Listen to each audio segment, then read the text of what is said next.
Yo, everyone, welcome to Xbox Ultimate Podcast, episode 171. We are on the heels of the Xbox Dev Direct, which happened yesterday, and I think it was a pretty awesome show. We're going to have a lot of talk and thoughts about what we saw. But I'll say this, guys, just to kind of get it started a little bit hot. I think Xbox has done it. Xbox has done it. They have shown a game at this showcase that casuals are asking for so badly. They want to make sure that it's coming to their PlayStation 5s. But let me tell you, it's not happening. It's going to be an exclusive. You're going to have to go, and if you want to play on a console, if you really, really want to play on a console, you're going to have to buckle down. You're going to have to go to the store, and you're going to have to buy something that has an Xbox logo on it. I know it's going to be fucking hard, right? I know deep down inside it's going to hurt so bad when you cave like a little bitch that you are.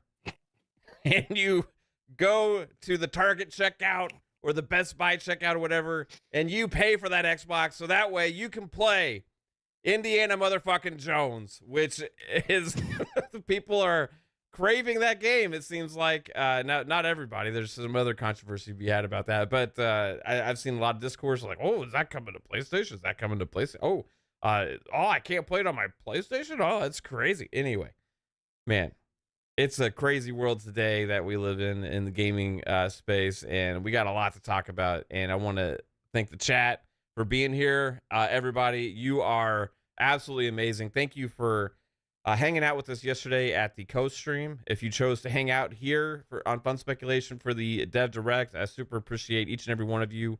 And also for PM and the PM episode 100 last night, we had a blast. We had a super long show. We were live like probably 7 hours, 8 hours yesterday total. It's absolutely crazy. But we had a blast yesterday, and thank you everybody for tuning in, and thank you all for being here right now. But let's get into some intros to this amazing panel. Jasper, how you doing, sir? Pretty good. Woke up, had to shovel the driveway. Luckily, it was a super light, dry snow, even though we had like 5 inches, so it wasn't like breaking my back. It wasn't heavy. Oh, so okay. It was decent. I mean, you probably don't know anything about that, but I don't think I've ever had 5 inches. Wait, that sounds bad. Big pause, everybody. And then played some Power World. That's been my day. Yeah, you liking it? Yes, all right. Typical Jasper response. Great The Jasper review. Yeah, it's all right. It's all right. I would love to have, like, if we ever do reviews again or anything, to have the Jasper score system and just have the little voice clips like, yeah, it's all right. When like the number pops up, it's like, yeah, it's all right. Yeah, exactly. Yeah, it's all right. How you doing, Bob? Thanks for being here again, man. You're doing fantastic. Just excited with all the news that we got this week. Solid showcase, and you got, or developer direct, I should say, and you guys got me through the work day yesterday, so I appreciate that, and just glad to be back. Yeah, man.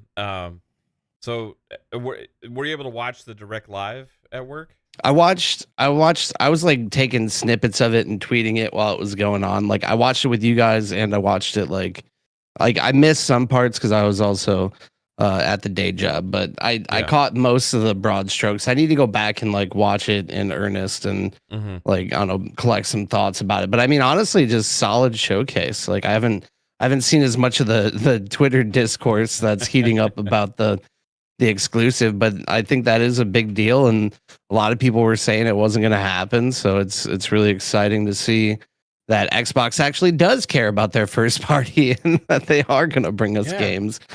Like the sky isn't falling after all, you guys. Yeah, right on. It's so surprising. Not Fuzzy. What's up, Fuzz? What's up, guys? Glad to be here with y'all. Man, yeah, I missed part of the show live yesterday, but definitely caught it when I got home.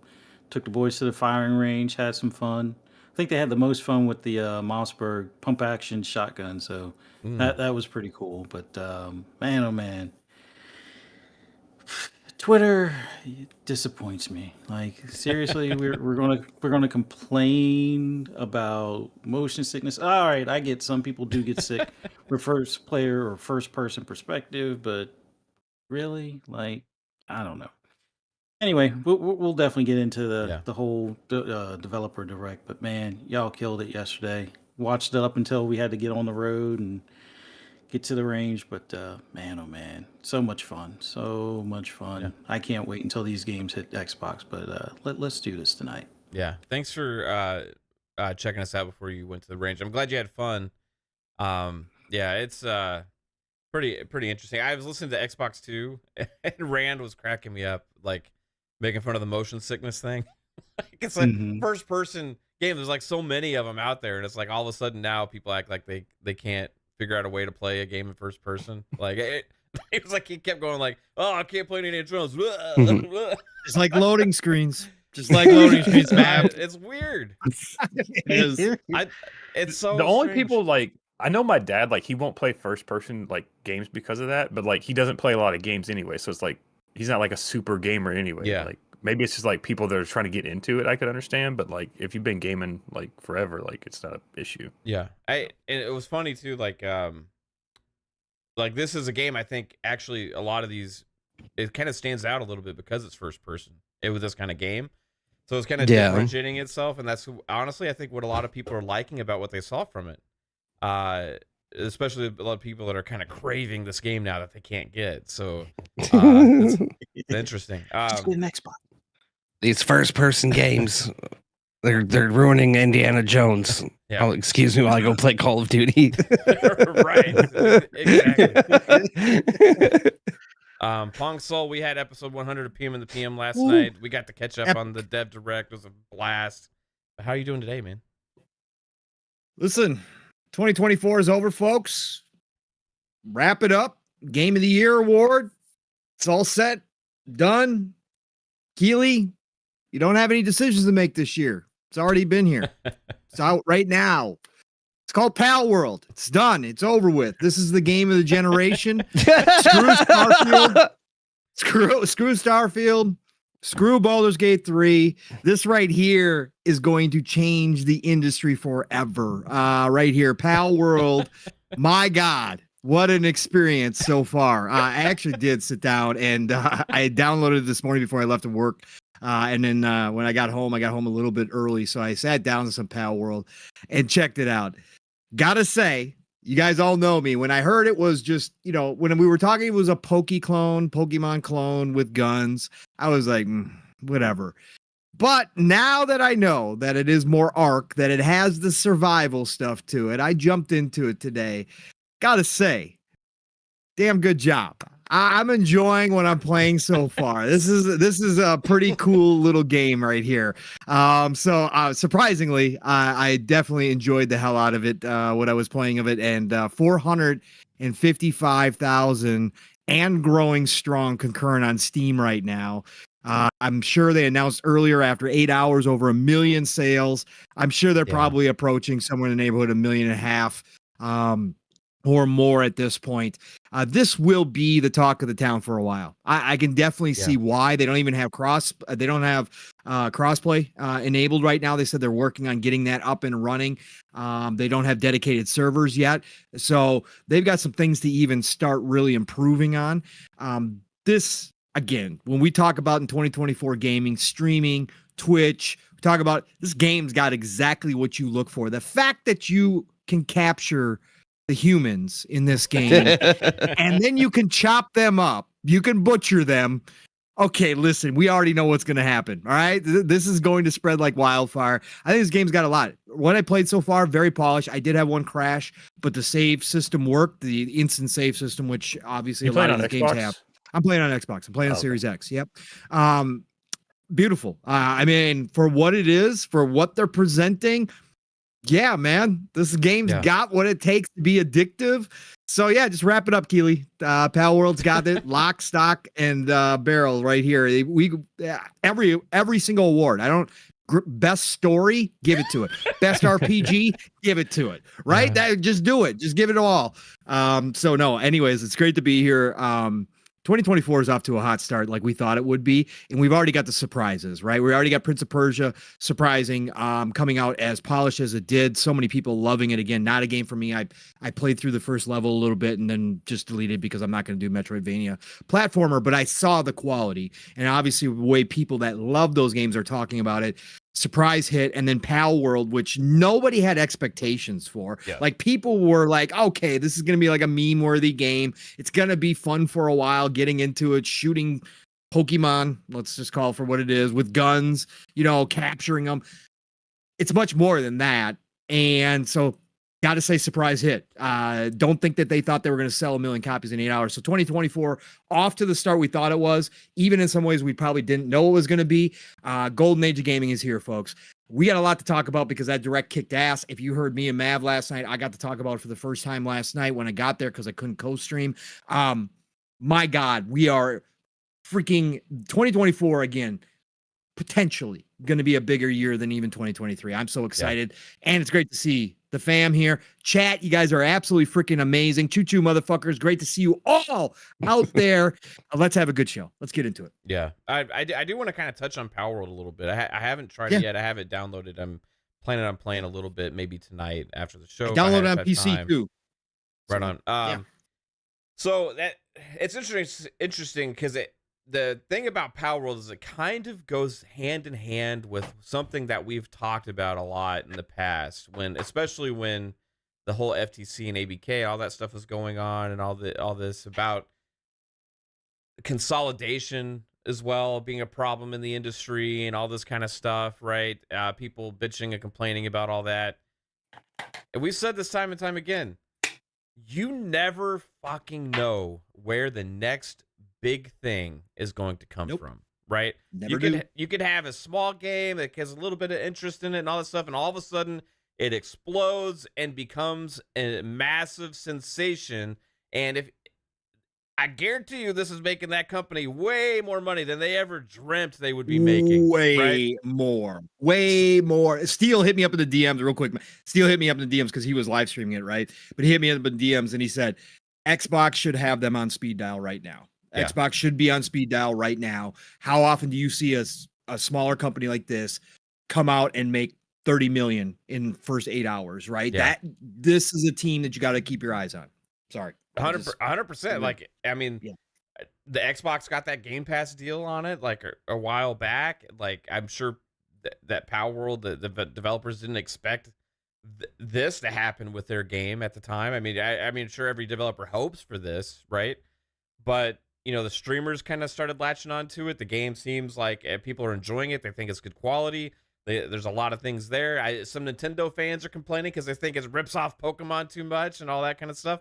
But this company is going to be now a massive company, right? Like they are making lots of money, so they can take this and they can invest it in their next projects, or they can keep putting stuff into Power World now and keep supporting that game and keep growing it and help grow the audience even bigger and all these things. Like, I mean, I would say like the only pushback to that is like the company is not like super creative. Like they kind of just take ideas from yeah, I mean, so like this could be like a one-hit wonder for them. Let me tell you about a little game named Fortnite. Yeah. Right.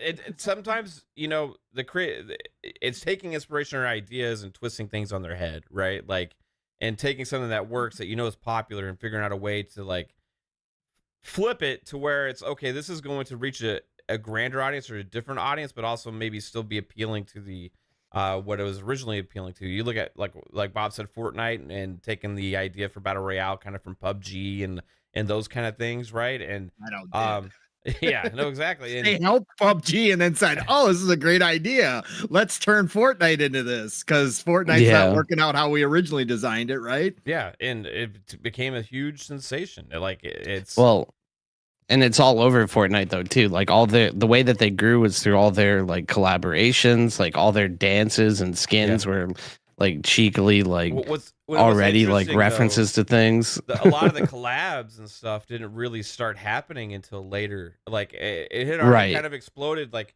I remember one of the first things they had was the Carlton dance, and then like the actor, he was like tried to sue them because he's like, "Oh, that's my dance," or what, but like they started doing some things, and then they they had a couple of different things in there. They did start to do some concert things. They did some other stuff. They started having the skins from like a licensed IP and all this different kind of marketing stuff. They had like Marvel stuff, they had Star Wars stuff, all this other things. And it was like it kept getting bigger and bigger and bigger. But it took them becoming something big in the first place, really, to kind of get that. And like, I think Pal World is interesting because it's kind of like exploding right now. Now we'll see if it has these legs to stand on for the long haul. That's the second challenge, right? But they've already made a massive success with this thing now, and like, it's put that studio on the map in a big way. It's making them tons of money to where they can do have different ideas in the future and all these kind of things. So you never know, man. And like, people always worried about consolidation and all this kind of stuff. It shows what can happen in the industry, right? Yep. You never know. Yeah. You never know where the next big thing's coming from. They definitely bought themselves some runway with this release, like, to try and figure out how to manage it and grow or fail either way. But they've got some time to figure it out. Yeah, and like that game last year that you had me try, Jasper, BattleBit, right? That's not on the level of what's going on now with Power World, I don't think, but that game kind of took off as well, and that was made by what, 3 guys, I think, something like that. I think they sold like 3 million or something in like a month or something like that. Yeah, so like, it was pretty good. Yeah. I think it was bigger than that. I think it was like 30 million or something. It was crazy. Yeah. Because it was like the #1 game on Steam until like Baldur's Gate came out, I think. Remember, Minecraft was originally Notch and a couple people, and turned it into what it is. Like, it's the biggest game in the world and has been for a long time. You never Steele's know. making great points. Steele's making great points in the chat too. He said Nintendo could have done this years ago. Like, they had every opportunity to take Pokemon in a different direction, to expand it out, to do something like this. They've chosen not to. They continue to put out, recently especially, bad performing, because their audience really doesn't care. Bad performing quality type games, but it's got the Pokemon slapped on it, so of course they're going to sell instantaneously. Doesn't matter. That's, hey, again, respect the hustle. But they had the chance to take Pokemon bigger and better. They didn't do it. Somebody else comes along and says, hey, we got a vision for this thing. Let's throw all this extra stuff in it. Let's make it crazy. Let's make it fun. Here you go. This is this, and like, to your point, Mab, this is what smaller devs can take risks and do this kind of stuff and maybe find success that they didn't even expect here. And that's the beauty of this day and age of gaming. In the golden age of gaming, we are still getting unknowns or relatively unknowns coming through. And even if this thing doesn't have legs, but if it captures a lot of people for even a year or two, that just encourages them to go out and do bigger and better things, and gives them the backing, the resources to go ahead and do more in the future. And who knows, the next one might be the one that has the legs. But I really do think they have the basis here with Pal World, specifically with all the different stuff that they have in it already.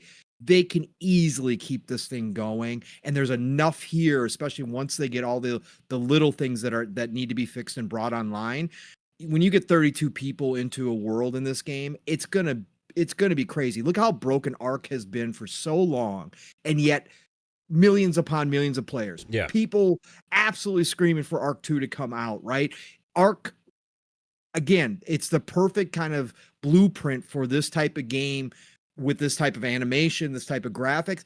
This could be a long haul too. I'm just surprised, because you guys all know I was like, I'm not even gonna download it. Like, Steele got on me to he's like, come on, man, come play with me in Pal World. And then Game Pass, I was like, fine, I always say no risk. Pal. I was like, no risk. It's in Game Pass. Go check it out. No risk. I say that about a lot of games. I said, fine, I'll download it. And here I am. I did. I didn't play for very long, obviously, but I played enough of it to go, yeah, okay, I see where they're going here. This is kind of cool. This is kind of fun. So I'm just saying, it's awesome, man. Yeah. It's awesome. And whole consolidation things ultimately bullshit. Like with this industry, there's no taking ability away from phenomenons like that to happen. But right now, I'll tell you one thing: if you want to play it on console, there's only one place to play. That's on Xbox. And you can get it in Game Pass, and you can get it on PC Game Pass as well. You think Microsoft hit a little bit of a home run with that investment on Palworld. I guarantee you it probably wasn't that huge of a deal that they made, not compared to what it would cost for some other games, you know? They got to hit on these though too, because they missed Yeah. out like on Genshin Impact and stuff, right? And Phil talked about that. Like he was mad that they missed out on Genshin Impact. So if you're gonna go, you got to take your chances over. You know, from these smaller devs, you got to take your chances on these types of games. Sometimes they've done it in the past. It's not like Xbox hasn't taken chances. It's good to see them to get a W out of this one. At least right now. I mean, it's great to see them get a W because this looks like it could be a big thing that's going to be around for a while. So for sure. Especially if they find ways to keep updating it and content and all that kind of stuff, right? So, and Brett Bingham, I saw your question in the chat. We will get to it when we start talking about the Direct and Oxide games. We will talk about kind of the hints that maybe Oxide is more than just a yeah. I was thinking. I rewatched the. I want to talk about that. Like, Aaron Greenberg's tweet. Aaron Greenberg's. I didn't see that one, but specific. I was watching the. I was rewatching the Direct today in 4K and on the big screen and stuff to really see everything. Because when we're co-streaming and stuff, like sometimes we can get distracted, not necessarily, see everything, So I rewatched and really kind of paid attention and focused on a lot of the details I might have missed and stuff. And man, it even is way better than the second time around. But let's get to Hooded Canuck, member for 3 months. Says, how about that Indiana Jones trailer? Yeah, man. Pretty fire. It's a little. If you're a fan of that, it can be a little chill inducing, I will say. I just hope you didn't get motion sickness. I just hope you didn't get motion sickness watching the Direct. I hope nobody out there is still suffering today, from motion sickness from watching all that first person gameplay. I just hope not. Don't worry, got my Dramamine. They won't have motion sickness on the way to the store when they're buying an Xbox. Right? They'll get motion sickness when they're sitting in their ass at home playing on the console. That's okay. I usually don't get motion sickness when I'm sitting my ass on a couch. I will say VR fucks me over. Can't do that. Right? Nope. But I'm in a different place. That headset on. I'm I'm no longer sitting on a couch at home when you're in VR. You're fucking like flying or whatever it is. Fucking I can't do that shit. It messes me up. Alvin with the $5 super chat says, which do we think was more of a steal? What Xbox probably paid for Vampire Survivors Day 1 or for Palworld Day 1? Pennies, I'm sure. XUP, let's go. I'll say Palworld probably because of the multiplayer aspect to that, right? And like how popular it might be with like a younger audience. If their contract was like based off numbers of players, then Xbox may be like, oh shit. It could be if it's an engagement contract, but that's also like they're probably looking at it like, man, okay, well, like this is gonna work out. But like the I think Palworld has a huge chance to really catch on with like a younger audience as well, and like that makes a big difference with mindshare and conversation and all that kind of stuff. And a lot of kids and stuff that may want to be interested in playing this game may not have a badass PC to play it on, or even a mediocre PC to play it on, right? But this may be an avenue where they say, okay, can I get a Series S because everybody's talking about this Palworld game and see all my favorite streamers playing it, all that kind of stuff, and it's like, well, you have an option there, and it supposedly performs really well on the Series S. So I wouldn't be surprised if a game like that actually helps a little bit. I'm not saying it's gonna this is a fucking console mover, you know what I mean? But like, I think games like that can help a little bit with the conversation and mindshare and all that kind of stuff overall. It's because I think the core and the key to all that is word of mouth with like a lot of the younger crowd, not us old hats. You know what I mean? It's like for sure. A lot of this game's push was everyone was calling it Pokemon. Like, that's where a lot of it came from. Right, 100%. And they confirmed they're working on PvP, that they're testing PvP, different PvP angles. If they get that implemented, sky's the freaking limit, man. Sky is. That for Xbox, that would be huge, especially if it's before they put it anywhere else. And this is the only again, Genshin Impact, we don't know how much it's helped, but it certainly helped PlayStation in some ways since it's the only console you can play it on. There's lots of people who, it's an additive value for sure, no matter what at the end of the day. It's huge. I mean, I can imagine like PvP, like even like 1v1s and stuff where you're like in a closed off arena and you're like throwing your Pokemon out there for help and stuff like that. It's or if you bring the Arc style PvP in there where you can open it up and you can have these massive bases that you've built with your friends. You got your whole Poke army with you. Yeah. And somebody can come in and try to wipe out your base, right? That's what Arc is all about. So what if like you pick your best one and then and you go 1v1 somebody else, right? Sure. And then whoever wins gets to take home the other one's pal. Yeah. Sure. Why not? Let's do it. This is like racing for titles, right? Yeah, it's like pink slips. Let's battle for pals, baby. Let's go. Pals. PvP, let's go. That are going with type advantage at least. The pink slip pals.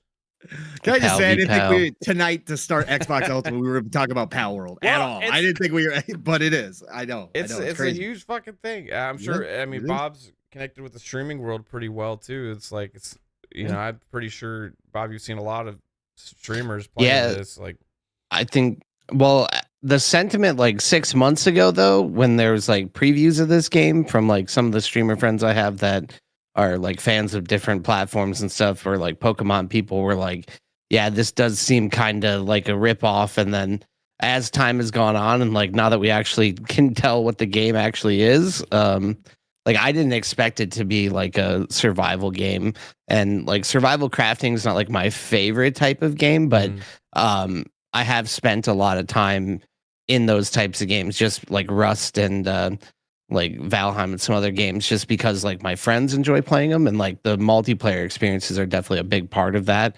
But yeah, there's a lot of people streaming it, and I think the only big thing right now is the fact that the Game Pass PC version, like I don't think you can play with the Steam version right now because it doesn't have the dedicated servers.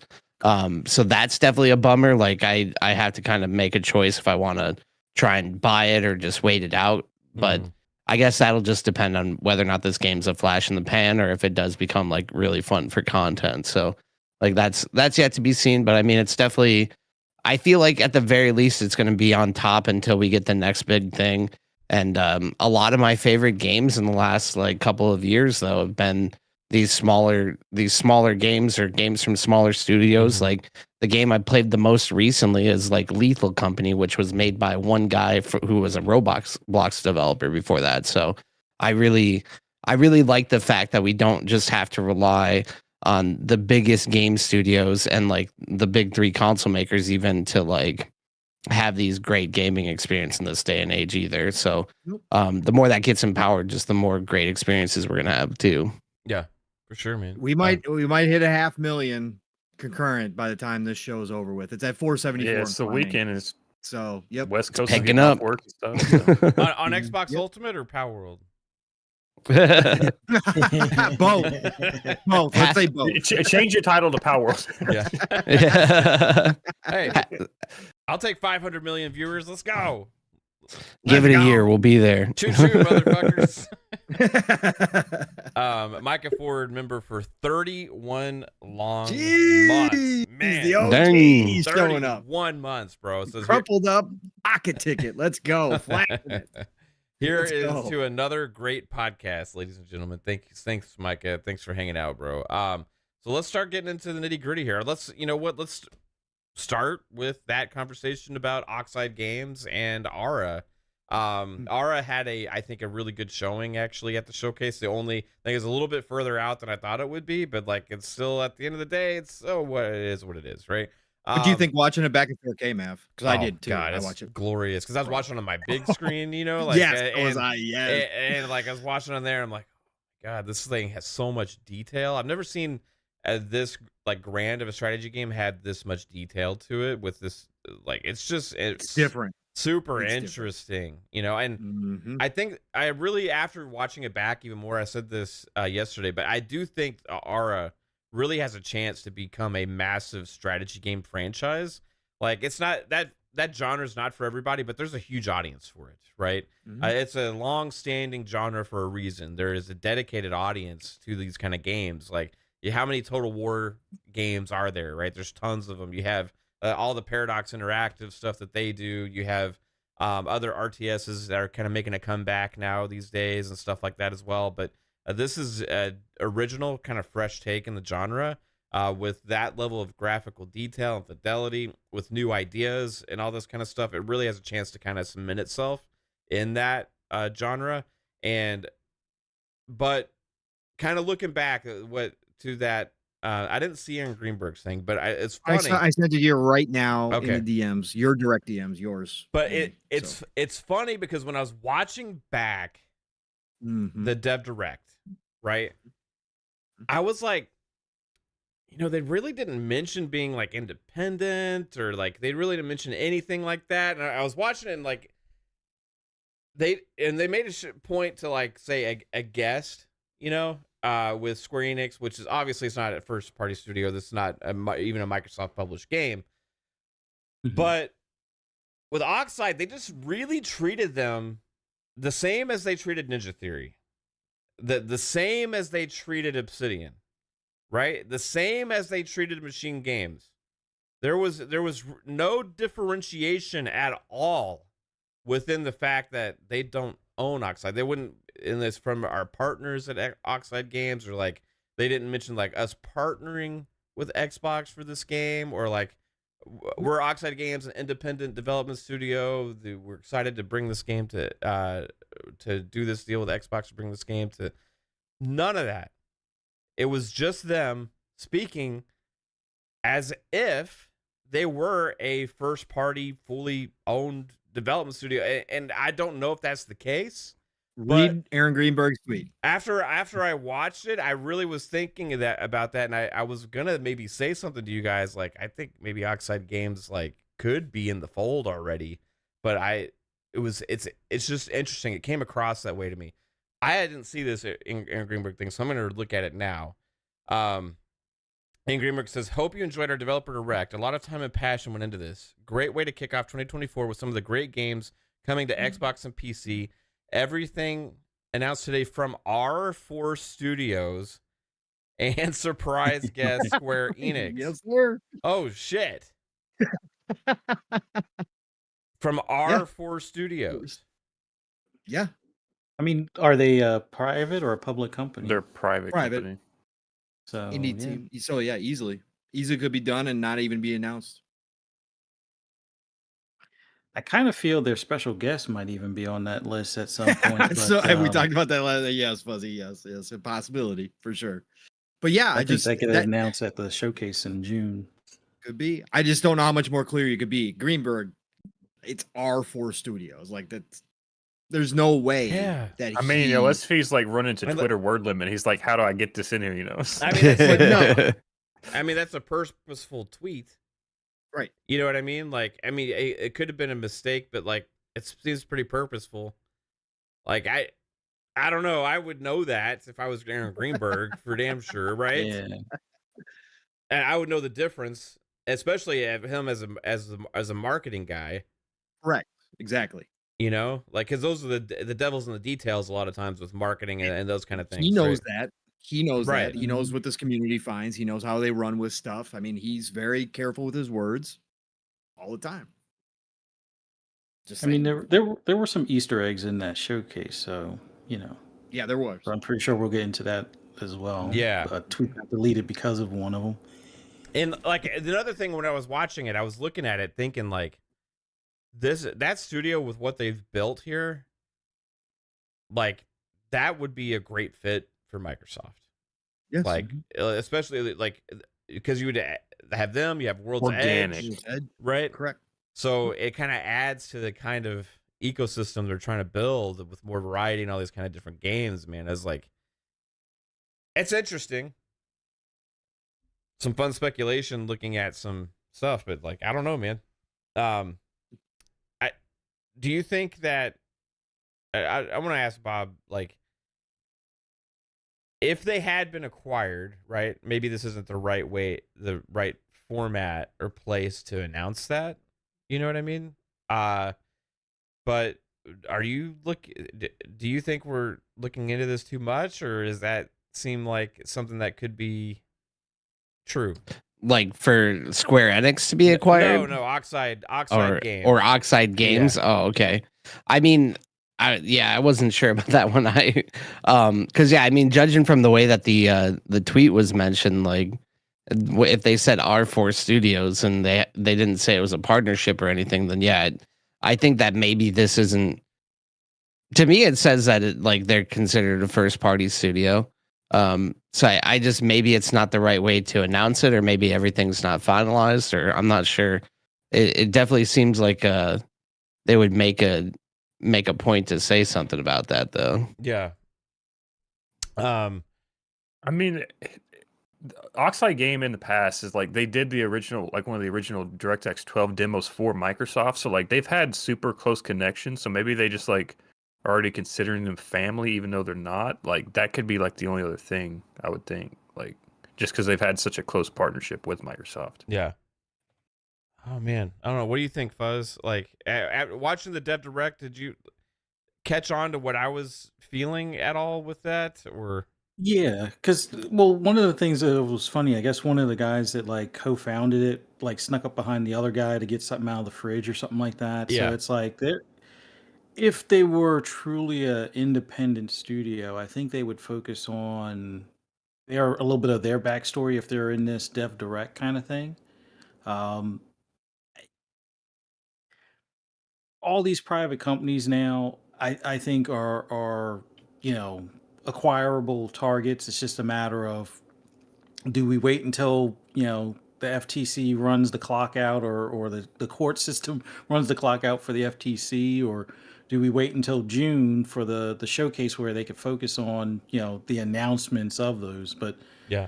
to me, I always assumed the Dev Direct was first party, because I don't remember seeing. Did they have what was the one from last or in 2022? There was Redfall, Minecraft Legends, ESO. What was that other game that's like not their? It was like Microsoft published, but not their. Not by their studio. The Contraband? one that was like a picture. No, it was like a picture picture As Dusk Falls. As Dusk Falls. As Dusk Falls. Yeah. Right. Was that at any of the? Well, that was before Dev Direct was even created. Right? Yeah. Correct. Yeah. Mm-hmm. Correct. Was that at the showcase, or was that? Yes. They had it at the showcase, and then they also had a thing. But they always made a point, like, to mention like their partner, kind of. You know what I mean? Yeah. Like, so like it was really clear. Like I feel like in this, they would have kind of talked about that a little bit, about that coming about or whatever, and it's just interesting. Like if they're not owned by Microsoft, like, because they really treated them just like all the others 100% all the way through, Because even Obsidian had a little bit of a backstory on like the Pillars and some of the other games that they've created, and they've kind of did a similar brief backstory without going into, hey, we're an independent studio, or we've always worked with Microsoft for these types of games. It was more like, hey, we're here for this, Microsoft or Xbox Dev Direct, and it's like, we're part of the family. We just can't say it yet because, the papers aren't finalized or something. Yeah. So I see what you're saying, Poisoned, in the chat. Like, obviously they consider it first party game regardless if they own the studio or not. But R4 Studios. Yeah, but R4 Studios. That's not something they would have said about the As Dusk Falls developers, or they would say about Avalanche unless they, were part of Xbox. Yeah, that's like the only thing is like, again, Twitter limits. Like you're going to put our 3 studios plus our partnership studio plus our guest studio, Square Enix. Like that's a lot to put in like one thing. So like you would shorten it to R4 Studios, I would assume. Like I don't know. You would just not Could even. they have done? Couldn't they have? It couldn't even done our 2 studios and our partners, Square Enix and Oxide. I mean, that would have fit, right? I'm just. It doesn't fit. You don't like misinformation the post on purpose. You know what I mean? Like it's like R4 Studios. Like, we have to look at it this way. It makes sense because Phil loves RTSs and strategy games, and these devs are the former part of the former Civ devs, right? So they know how to make. They've got World's Edge, who does the RTSs, right? And then obviously this is a part of Xbox's PC push, Yeah. right? With Blizzard, they want to build this moat. We've been trying to tell you on a lot of our shows that we always believe that when we looked at Xbox, they were trying to build this moat where they can build any game they need to Right. build. And I think this fits. Like World's Edge does RTSs. They've got one of the biggest RTS franchises in history, right? In Age of Empires.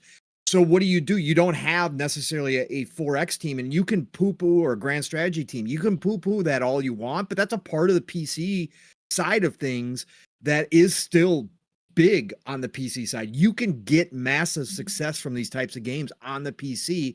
So if Phil just looked at it and said, hey, Oxide, let's partner. And as they started to build this out, he saw the quality, he saw what the vision was, what they were going for, and said, hey, we do need a Civ type dev team to go along with World's Edge as well over on the PC side.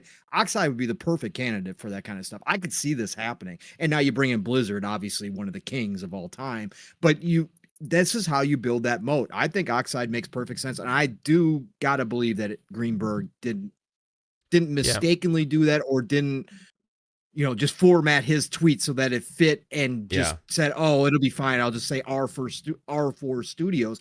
Indie studios in general want to pronounce or make known that they are indie studios, right? That they're not, that they are partnering with somebody, but they are still independent. And like you said, Matt, there was nothing about what they talked about that would say that. And I don't think Aaron would do that to them and take away that independence by saying R4 Studios. Well, I'm saying this is this is like a from 60. Aaron, 60%. like it's not Yes. like just Yeah.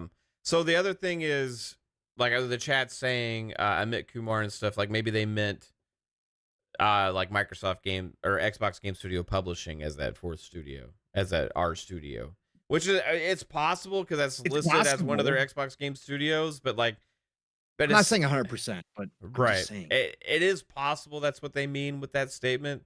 It's just interesting. The interesting thing, even more so for me though, is I was getting that vibe watching the video back. I didn't have it in my initial impression watching the whole thing, right?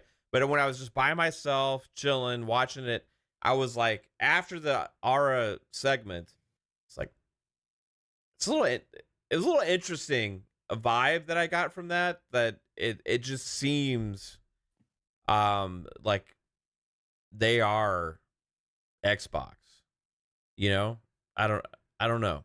And and maybe it's something that's they're planning on doing multiple games, or a great partnership deal that they have, like they're going to support this game for a long time, which they mentioned as well. Like that was another factor here. Like they mentioned in that they're going to keep supporting this game and keep the insider thing going for a long time, right? With this, and like it's all possible that that's just kind of like that vibe, because that's kind of how Playground started, right? Playground was pretty much first party before they were first party. You know what I mean? We got a couple Forza Horizon games before they were actually acquired by Xbox, But I don't know. It seemed like too good of a fit. It seemed that way to me. And then now this tweet, which I didn't see until we're live here on the show. Like it's just interesting, fun speculation. We'll see. Maybe it means nothing, but if you were to tell me where my gut is right now, I think sometime in the future, with other studios as well, they would probably announce that Oxide is part of Xbox Game Studios, right? This is a weird nugget to add to it, but they're only an hour away from Bethesda. That's what I was gonna say. Is like they're in Maryland, so it's like It's an easy enough road trip. Oh, let's stop by Bethesda and Oxide while we're in the area. Yeah. Well. And no, VG, we're not saying that any Xbox Game Studio partnership deal means they are first party. No. We never thought this about Oxide until yesterday. Until we obviously knew already that this was a independent company going into this. It's about what we saw yesterday plus this tweet. That's different. If Aaron Greenberg came up there after Kojima and they talked about Overdose at this showcase, and he said our studios and talked about Kojima, our coworker Kojima. Yeah, then we would have a different conversation about that. But that's not what we're talking about, right? We're talking about the obvious situation that was before us that happened at the Dev Direct that kind of seemed interesting to me, but then also now this interesting tweet that Aaron Greenberg made. But anyway, so Magnum says, so far I've bought Oxide and Pal World Dev tonight. Well, Pal World is not owned by Xbox, but hey, they should go get those motherfuckers right now because they are. Anybody? Yet. Give them the Minecraft check. Well, not quite the billion, but or 2 billion, Yeah. but still. Or just lock down Pal World like Sony locked Yeah. down Genshin. Just lock it down. Just expand that contract out right now. Get it now. and just because of those comments, and just for you guys in the chat that hate Xbox acquisition talk, guess what? We're gonna roll into Square fucking Enix now, just for you, right? Square Enix was at the Xbox showcase. Now obviously that this is a big deal for Xbox having them there. That's why they included them there, because they hadn't had the best partnership in the past. Them leaving games off of Xbox and all these kind of things. Visions of Mana coming to Xbox, and them actually, when I was watching it back, kind of a thing I took away from Visions of Mana was they seem like they're really trying to educate the Xbox audience on the history of the franchise, right? That was kind of like they explained how many games were there in the past, what these monsters mean. He talked about some of the designs for the monsters goes back to him in elementary school, creating some of these characters, all these different little aspects to kind of really kind of tell people about what it is, what kind of game it is, right? Now, there's been a lot of speculation in the past about Xbox going after an Eastern publisher, right? I think most of us agreed that Sega would have been the best get or fit. But Square Enix being at a Dev Direct, right? Now, I'm not saying that means they've acquired them, you know what I mean? But is that because they would be out of the two companies, Square or Sega, Square Enix would be more acquirable. Mm-hmm. They have been more down in their financials, right? I've talked about it before where they could be trying to position themselves to get PlayStation and Xbox in a bidding war. A lot of games media has talked before in the past that PlayStation was going to acquire Square. But then we were talking about it like, if they have to put it up to other offers, would Microsoft even allow that? They could just outbid PlayStation if they wanted to, right? So like, Square Enix could be trying to position themselves potentially for their price to be elevated by the competition between Xbox and PlayStation, right? Just looking forward. And I think maybe with Square and the position they've been in the past, plus also them kind of getting cozy again with Microsoft here, even showing up at a Dev Direct, and now with the the financials, all this kind of stuff added in there, could that be the target that Microsoft actually goes after? Remember, it was actually they were on the list, like the leaked list from the FTC and shit. Like they were a target, a potential target, just like most of the Japanese publishers were. So, do y'all think there's anything to them being at the Dev Direct that could add fuel to that fire whatsoever? Let's start with Pong. No. I mean, outside of what we talked about, right? Obviously, the potential's there. Square Enix is ripe for an acquisition if one's possible, whether it's PlayStation, whether it's Xbox, whether it's even Nintendo stepping in and picking them up. They are ripe for it right now, in the position that they've put themselves in.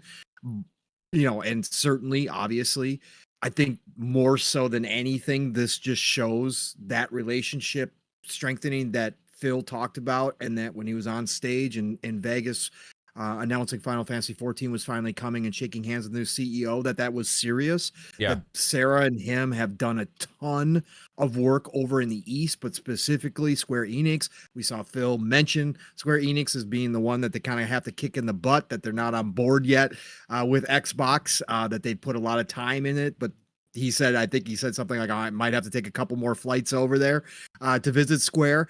But I think now with the leadership change at Square, this is the future. They talked about it, that they're going to, downsize how many projects they're going to work on, how many games that they're going to work on. This is Square Enix.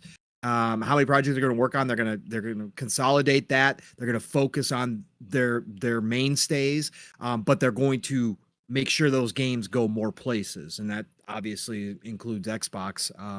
And so I think that that's where this. I think this just highlights that relationship. I think that the fact that they opened up the direct to a third party game for the first time, and again, this is only the second direct, but obviously we got the impression that this was all first party stuff or published stuff. The fact that they did that and the first one is Square Enix, I think that's Phil showing appreciation to the new CEO over at Square and whatever conversations they've had about strengthening the relationship to say it's kind of like a welcome gift. Like, hey, we're going to give you a spot in our big direct out the gate to promote a game, Visions of Mana, on a series, promote a game that maybe, the Mana series hasn't been made a whole lot of recently in the past couple decades. So they're trying to bring that back, and Phil's saying, we're going to give you a prime spot on a big stage for us. And I think that that's what this was. And it really kind of solidified that new relationship he has and that Xbox has with Square now that change has been made. So that's what I think. But in Speculation Town, acquisition season back open. We know they're going to be on the hunt for more. We know they want something in the East. We've talked about it plenty. Yeah, Square's got to be, Square's got to be considered as a possibility. Would they have exclusive games? No, they would probably be one of the publishers that they bring in and keep pretty much everything, multi-plat. But at the same time, would it mean that you get all their games for sure? Absolutely. But maybe they got the deal cut with this new CEO where all the games are going to eventually show up on Xbox, if not start showing up day one. So I just think that this was a strengthening of relationship more than a hint at an acquisition. But would I be shocked? No, I said it long ago. Outside of Sega, if you're going to buy one, buy Square Enix because I want to watch the internet burn, right? So that'd be cool with me. Let's go. Yeah. Let's go. I want to read a little bit about this about Oxide Games because I find this somewhat interesting. Okay. Back to Oxide. Let's go. Yeah. I know we're talking Square, but I just went back to Oxide because I've been reading some about them and okay. So about Oxide. Okay. So they have something called the Nitrous Engine. Okay. Nitrous Engine is a proprietary game engine software used in development for Oxide Games products. It uses the power of its proprietary Swarm, which is simultaneous work and rendering model technology to achieve incredible performance on modern multi-core computer hardware. Swarm allows Nitrous to do things previously thought impossible in real-time 3D rendering, like object space lighting, the same techniques used in the film industry, and having thousands of unique individual units on screen at once. Interesting, this is probably some of the reason why that game looks so fucking good. Right, with detail on such a grand strategy game. In 2016, Oxide and Dan Baker were part of the first major tech demo for DX12. Yeah, I said that. Okay, yeah, I'm keeping reading, Okay. Jasper. Damn it. Along with Brian Langley, Microsoft's DirectX 12 lead, Max McMullen, Microsoft's principal lead for Direct3D. And in April 2020, AMD and Oxide Games announced a multi-year partnership to co-develop graphics technologies for the growing cloud gaming market. The companies plan to create a robust set of tools and technologies for cloud rendering designed from the ground up to embrace the real-time demands of cloud-based gaming. The Nitrous Engine has been used by Stardock on a number of games, including Star Control Origins and Siege of Centauri. So, just throwing it out there that not just for the IP and for the game that they're developing, but if they were to be a target for Microsoft or had been acquired, it probably would also been about this technology. We've seen how good R looks on the PC. They have a deal with AMD to advance graphics technologies in the cloud gaming market, something Microsoft is definitely interested in. And seems pretty damn interesting to me. So I didn't really know that about the AMD with the cloud stuff or the revolutionary new engine thing that they really have before, today and yesterday or whatever. But technology wise, it's not just hey, these aren't just guys that are like, hey, we're just using the same stuff everybody else is using to make the same kind of games. Like they're creating new technology to make games and advance things forward. So anyway, found it interesting. Let's get back to Square. Okay, so Jasper, Square Enix on the table? No? I think it's like Pong was saying, it's just a strengthening of that partnership. Just Microsoft's like, you brought us on your stage, we'll give you some cake too. Like Yeah. bring you on our stage, stuff like that. Like if Microsoft does acquire a Japanese studio, like I think Square's probably one to look at, just because if they do want someone, they're going to want someone that makes those Eastern style games. Right. Like, so if you get an Eastern style publisher or a game developer, you're not going to want the Eastern style to make Western games because you already have a bunch of that. So you're going to want the studio that makes Eastern style games over there, and Square fits that. Yeah. But again, I don't really give a shit about Square, so please don't buy them. Yeah. And I mean, obviously, like if we're looking to Aaron Greenberg's tweet, like I've seen a lot of people speculating Square's already owned by Xbox, all this kind of stuff. I don't think that at all, right? Like They're public. It would have to be. yeah, this is not a thing, right? But like potential for the future, I still think Square's trying to potentially position themselves. And it's interesting, get cozier with the Xbox gamers too. Like Xbox, this is about our games, like all this kind of stuff. Would you rather have Sega or Square Enix, Bob? I mean, personally, I think I'd probably play Sega games more. I'm excited for like what Sega's doing and how they're like rehashing everything and their partnerships going forward. Like at the end of the day, I kind of feel like Microsoft ultimately, like, yeah, they're a huge company, but they can't buy everyone. Yeah. So I do feel like we're going to see a lot more partnerships the way that we see like EA play and like Ubisoft being like the rumor of like something to be part of Game Pass. I think we might see more of that, but Square Enix is definitely the size of a company that could very well be brought into the fold relatively easily. And I do feel like it would be a big deal because of just the pedigree of the games that they make. Like I would definitely be more likely to play their games if I could through Game Pass and like definitely check them out. But I feel like it would also be a really important strategic move as far as like just expansion wise into like having those Eastern games and getting a bigger part of that market share. Yeah. But it is a big deal, but just the fact that they were there at the developer direct, with how much of a like tent pole of an argument it's been that it's like, oh, PlayStation has Square Enix games and like we're not going to get Final Fantasy. It's like it's starting to look like they're starting to change their tune on how Microsoft's doing business, and whether it's Microsoft throwing a ton of money at them or if they just realize that it just makes sense to play ball with that business model. It's nice to see like more of those, like a better relationship there at the very least. But I do feel that, like you're saying, like it's probably jockeying for position to get more money if they decide they want to try and sell, but also just it's good to see. Yeah. Well, I mean, they were hemorrhaging their whole company like last year, so they probably yeah. It turns out their model wasn't working, just relying on one audience. If only people would have been trying to tell them this for years. I don't know. That's interesting. Fuzzy. This is really the first chance we got to talk to you about the Dev Direct because you were busy yesterday. But first off, is Visions of Mana something you will touch or play at all? It isn't normally something on my radar, but if given the opportunity that's on Xbox, I'll give it a try.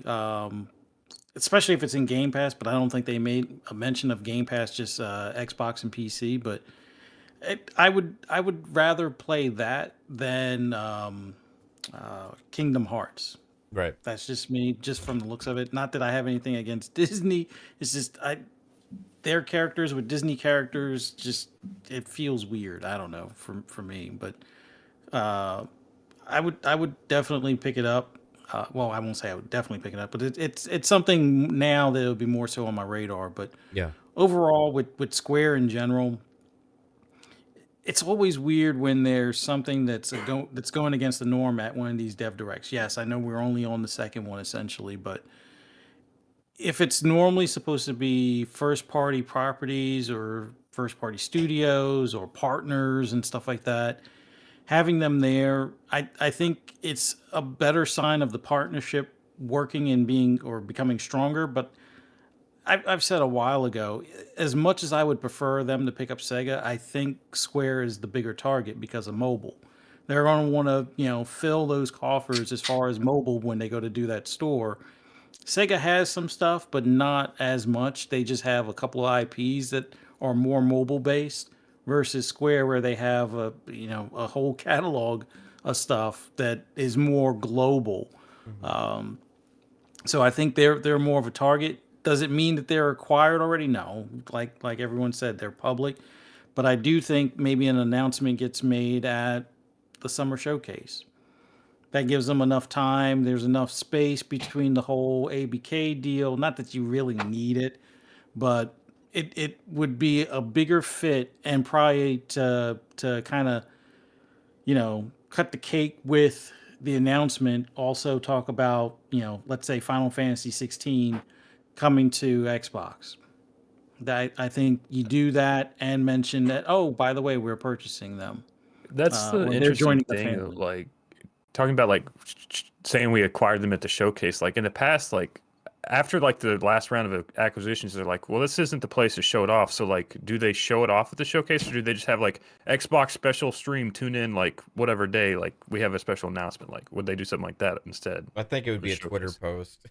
post and like an Xbox Wire post, and you know what I mean, like personally.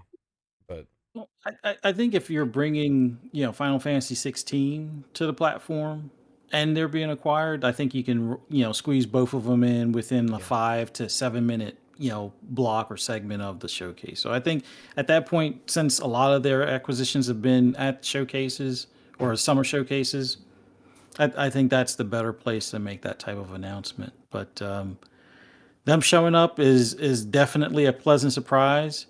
I like the fact that there is going to be some element of surprise at these dev directs, even if it's not a shadow drop. That's fine. Just something that isn't necessarily already a known factor when you start up that, when you start watching it. So it was awesome to see them there. I think they're the bigger target than Sega, even though Sega seems like it's positioning itself more and more by diversing the toy and something else divisions just recently. And Sarah Bond congratulating the CF or the CEO or CEO that's over there now. So Sega is also on the list, but it's almost like whichever one has all their paperwork in order first probably gets to go to the dance in June, and then the other one will be the following year. But we'll see. I think it's a hint of what to come, because just like Phil said, he doesn't say or do things, or when you see something at one of these showcases or at an event or something like that, it's not for nothing. So is it just more of the strengthening of the relationship, or is it a little bit something more? I tend to believe it's a little something more. yeah, right on, man. Yeah, I can't disagree. I think that maybe they're trying to position for it, but like we'll see where it goes. They're gonna make some move in the East at some point. They are. Yeah. Who it is, when it happens, that we don't know, right? So until then, fun speculation will fucking continue. That's for damn sure. Ara, though, is that something that you're gonna be interested in as well, or I know that you've It's played some strategy games and stuff, but like I don't know. Yeah, it's because it's not like that stop action type of deal. I tend to lean more towards the ones that are more of like a continuous type of thing, or where you're not having to worry about waiting for the enemies to make their moves before you can make your next move. Since Yeah. everything is continuous, those tend to be a lot more fun. And the fact that you can build your empire from hunters and gatherers, all the way up to space and robotics and things like that. I definitely want to see what different strategies work, or if it's just better to conquer all your neighbors and burn their farmland and whatnot, and keep them in caves or whatever while you build a fortress. So yeah, I'm definitely going to give it a try. Right on, man.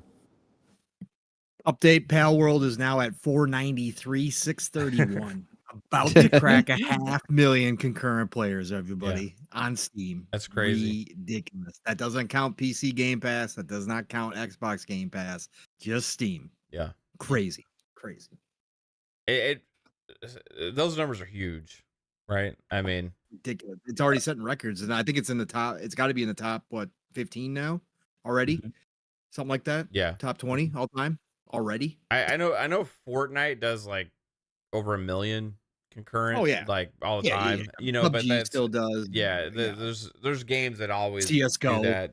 But for a brand new IP coming out of nowhere from an unknown developer, really all this kind of stuff, like that's pretty damn astronomical. Right. 497, 579. Currently the second most played game on Steam right now. How much is it?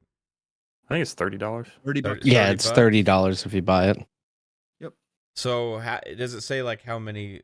Do we have any idea of how many copies it sold so far? Well, they announced 1 million after 8 hours today. Yeah, but that's been after the store cut. People got off work tonight. They probably picked it up. Like I said, I thought they were approaching 1.5 million, 2 million. Yeah, it's crazy. It's got to be. Yeah, it's kind of like that sweet spot price too, to where it's like if your friends are playing it, like you just grab it and you're like, yeah, we'll play that a weekend or two. Like, so everyone's just picking it up like a 6-pack for the weekend. To get into the top 10, they have to beat Apex, which is at 624,000. So they need to beat that to get in top 10. On Steam though, right? Yeah. So Apex. That's just Steam. Yeah, Apex has on every console as well, and plus it's also like on. I think Apex is on mobile now too. What the fuck is Goose Goose Duck? It's the number 9 top. Oh, Goose Goose Duck. Let me tell you about Goose Goose Duck. It's basically like Among Us. Yeah, it's like Among Us with waterfowl. That's it. It's pretty sweet. It's like a lot more complicated.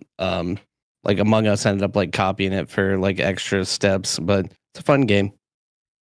So it's like Among Us with water? It's Among Us with ducks. Like you play ducks and geese. That's like that's just what it is. It's pretty funny though.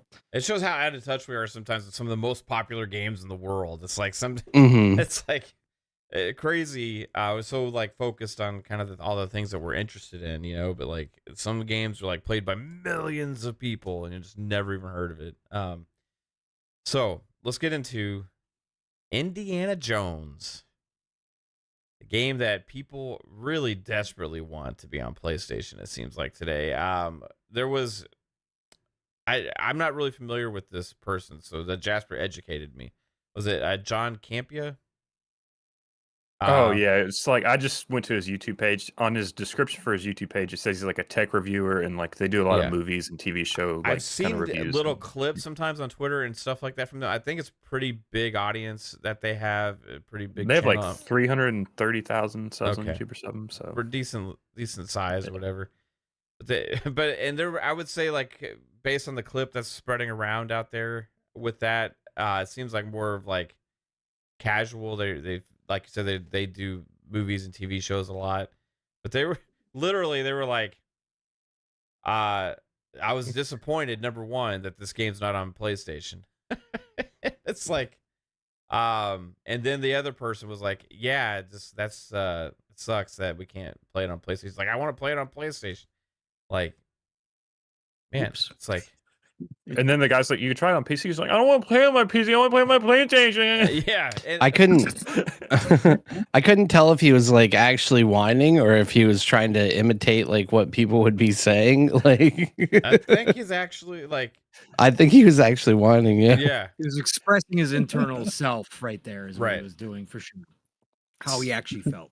So it's interesting, right? Because it kind of, I was talking to Jasper about this before we went live. It kind of, I think, exposes just the way that some of the casual market mindset might be. You know what I mean? Because I don't see them as like a console war, like, or like No. games media, nothing like that. It's just a different podcast, different Well- people talking about this and like having that impression without really thinking it or even thinking. I mean, about his it first causing a thought was like controversy. Xbox. He said it himself, like Xbox is second-class citizens. Yeah, Like, he said it said himself. Yeah. that, yeah.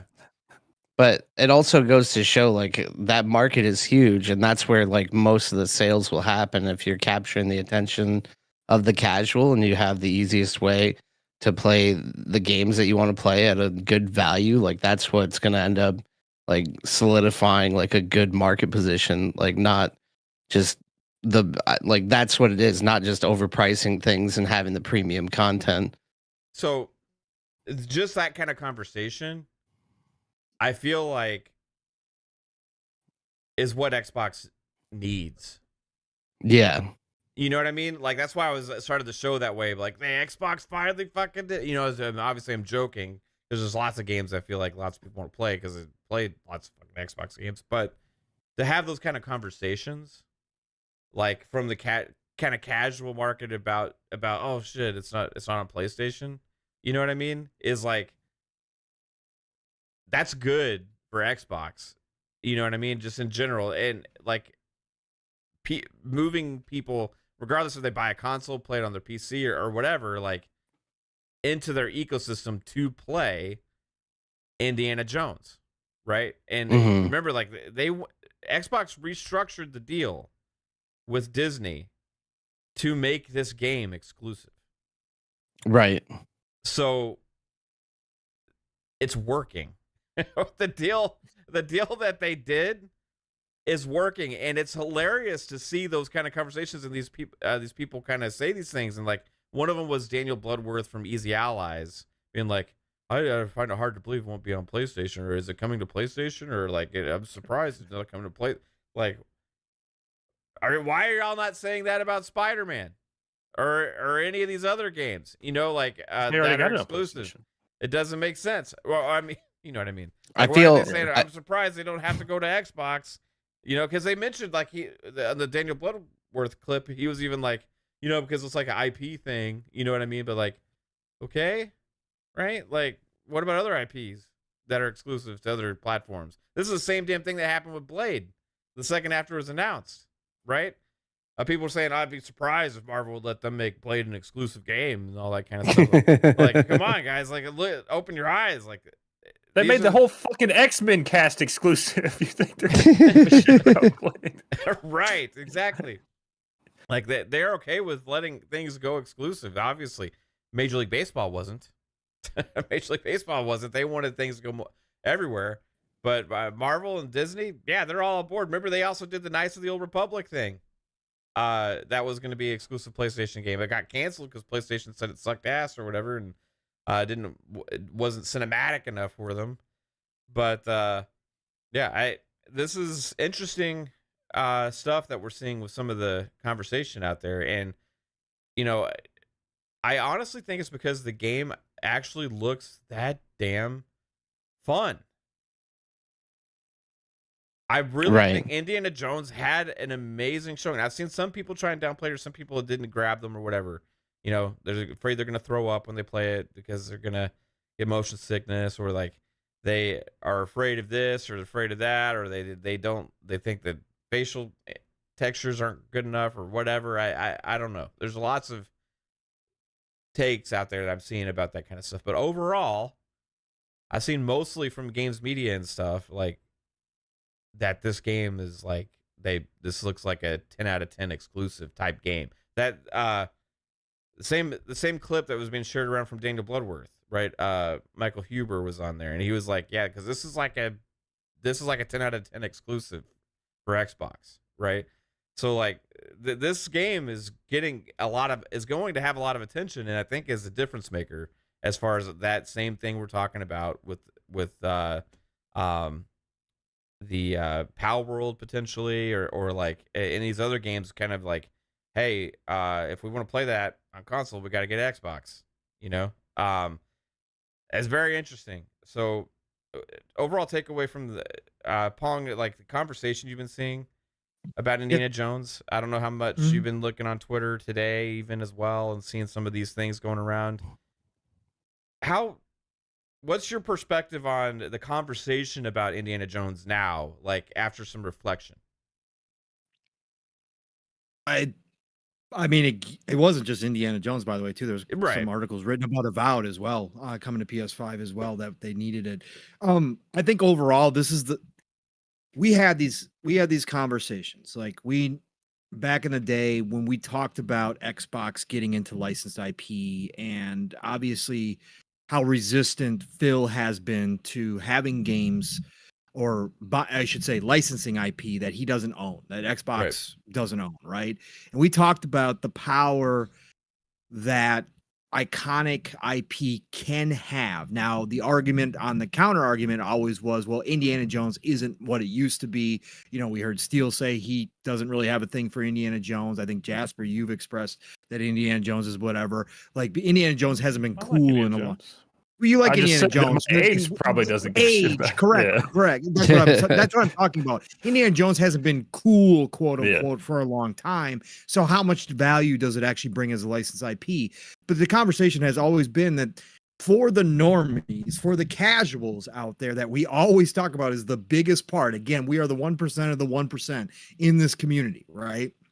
For the regular people out there, gamers, who don't pay attention to this stuff, who play your Maddens, play your Call of Duties every year, there is a big value for licensed IP. Spider-Man has proved that. Obviously, we know that. Comic book characters in general have proved that, especially over the past decade or so, about what that can draw. And we always talked about that. We'd love to see Phil kind of let down that wall that he has, that if we don't own the IP, we don't want to necessarily go out and license it because we don't have control in the future of that IP. And this is the reason why. And we're starting to see these conversations. And yes, it's still just Indiana Jones. Yes, sure, there's other conversations being had about the first person versus third person and all that kind of stuff, nonsense going on right now. But overall, Indiana Jones is still a known character. He is still an iconic character. And there's still a big enough generation, us Gen Xers out here, who still now have buying power and have voices in a lot of different places, especially on podcasts and all that kind of stuff, that you are going to hear about Indiana Jones. Indiana Did you see Jones the Grub clip? No, I did not. He was on a podcast. Yeah. I don't know who he was interviewing or whatever with, but there was like some chick and some other people in there, and like Grub's like, "Does your generation like Indiana Jones?" And the chick's like my age, whatever. She's like, "Yeah, me and my friends play him all the time in Fortnite." And Grub just goes, "Oh my god, God help us all."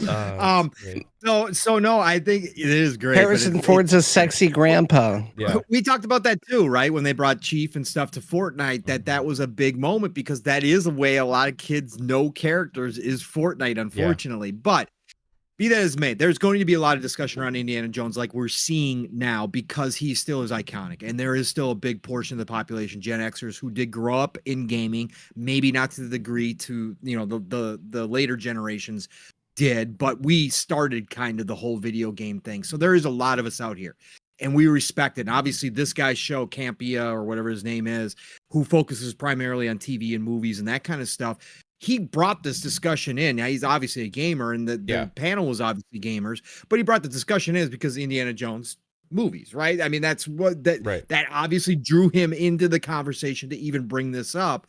So it does have that magnetism still to this day, and it shows what can happen. So is this an important thing that they went out and did rework the contract to get the exclusivity? We all said it was, when it finally got confirmed that that's exactly what happened, because that means that Phil did kind of give in and say, okay, maybe we do need some of this stuff. And now we've obviously seen Blade as another example. We don't know yet if that's exclusive, but most of us are assuming that that is also exclusive. This is a lessening of the reins, right? He tightened the reins around licensed IP. He's loosening them up now at this point. And I think it's a great thing. And I don't care what the conversation is. We talk about this all the time. The fact that Indiana Jones is on people's minds, the fact that there are some people out here actually publicly proclaiming that they wish it was on their PS5. That's all value. Yeah. Even the discourse is valuable. The Starfield discourse has been valuable. It keeps, if people are talking about it, it means that it's still a thing. If people stop talking about it, that's when it disappears. All news is good news, Jasper. It's been proven time and time again. So Indiana Jones is driving, right? Indiana Jones, it has been trending. That is important for the people maybe who didn't know, maybe Jasper's generation who just has heard obviously about Indiana Jones. Maybe, I know, Jasper, you've watched it more. You actually like Indiana Jones. I'm just saying for the crowd that doesn't, that just, oh, he's that old guy treasure hunter, right? My dad gave me culture. Right, your dad gave you culture. That's important because make you listen to music. Damn it, like, he forgot that part. Right. Right, but it's important because people are going to talk about it and then go look at it and say, "Oh, why is Indiana Jones like? Are they? We just had that movie that nobody went and saw. What's going on? Why is Indiana Jones trending again?" And they go and look. Oh, a game's coming out. Oh, it's on Xbox. Oh, wow, look at this first person. Look at that whip. They see it for themselves and can judge it for themselves and maybe get interested in it. So, I think it's a big deal. And I think that obviously.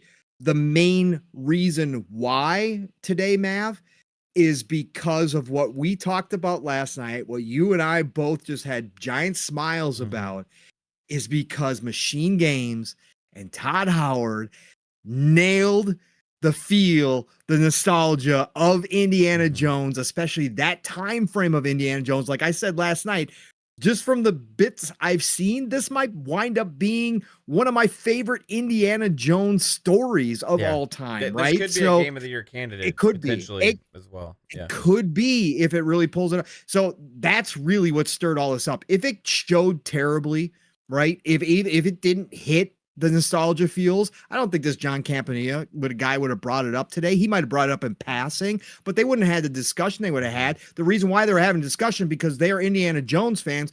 A lot of them were Gen Xers and they were looking at this going, I want to play this because this looks fantastic. I've always wanted to be Indiana Jones. Just like I said last night, that childhood dream. The whole clip is like cut out just for like Twitter purposes. But if you watch like the original podcast, like the first like half of that, he's like, man, this game looks fucking amazing or whatever. Like they were really like hyping it up, but so kudos to Machine Games and Todd Howard again, because that's why a lot of these conversations are happening because they nailed it. They absolutely nailed Indiana Jones so far from what we've seen. Again, we haven't played it. We don't know. Could play like shit, and we could all be like going, "Oh God, what did they do?" Yeah. But just from what we witnessed, it was Indiana Jones, and we're going to be able to play as Indiana Jones, right? And that's, I think a lot of people are noticing that when they watch this trailer, and that's where a lot of this passion is coming from. And even there is passion to say, I want to play on my PS5. I don't want to go buy an Xbox. That's passion. That's saying that you want this badly. Like you just want to play it where you want to play it,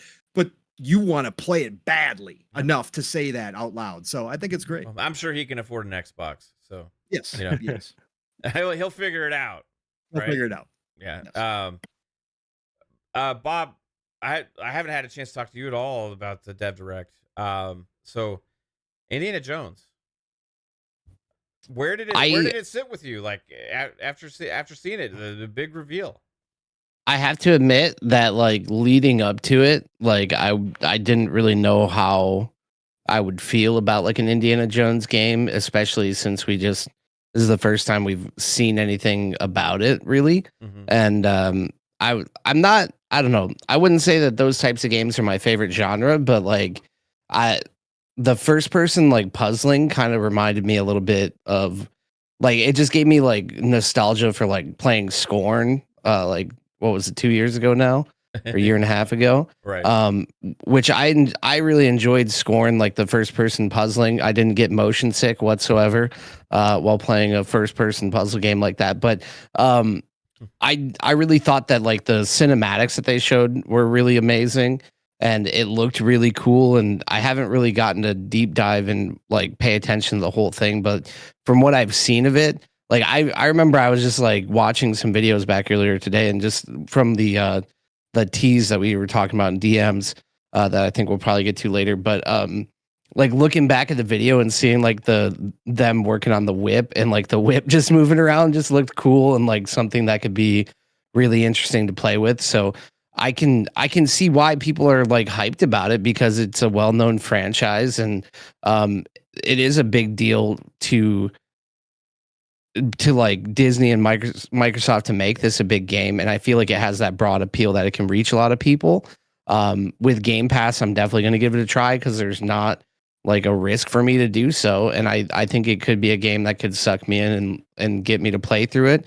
And I think the other good argument about this one, like the reason why it's like getting out into the greater culture right now, is not only because it looks awesome, that it's such a widespread franchise, and the fact that it's only coming to Xbox, but it's like Sony is like literally only had like Spider-Man for the last 3 years as its big tentpole game, and what I really like about this game is the fact that it's not Indiana Jones 3 that we're playing. It's like a new IP, and it looks exciting and it looks new and interesting, and I just like having that variety and the ability to try it, so I am excited about it now. Yeah, right on, man.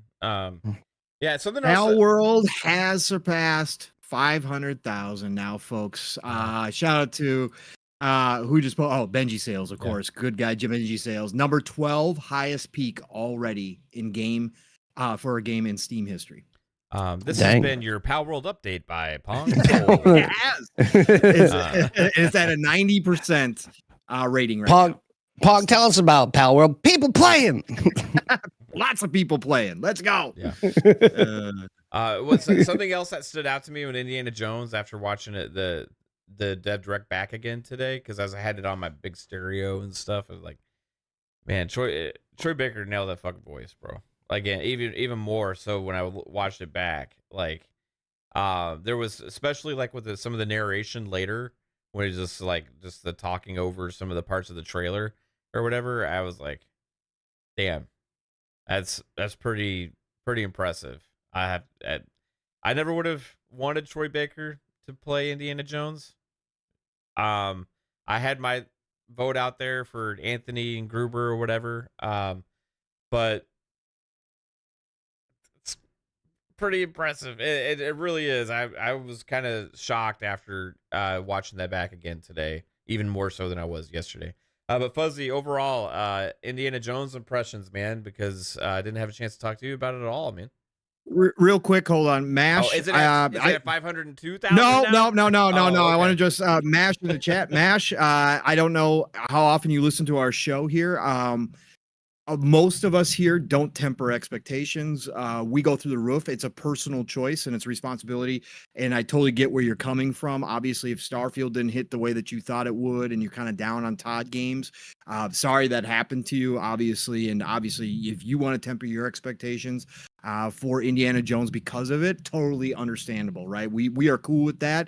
Starfield exceeded my astronomical expectations, right? So we just don't temper expectations. If we're excited and we're hyped about a game, we are going to talk about it that way. If you guys choose not to be, totally cool. I just wanted to point that out. I haven't seen your name before, so maybe you're not used to it, but we will go overboard if we are overboard hyped for a game.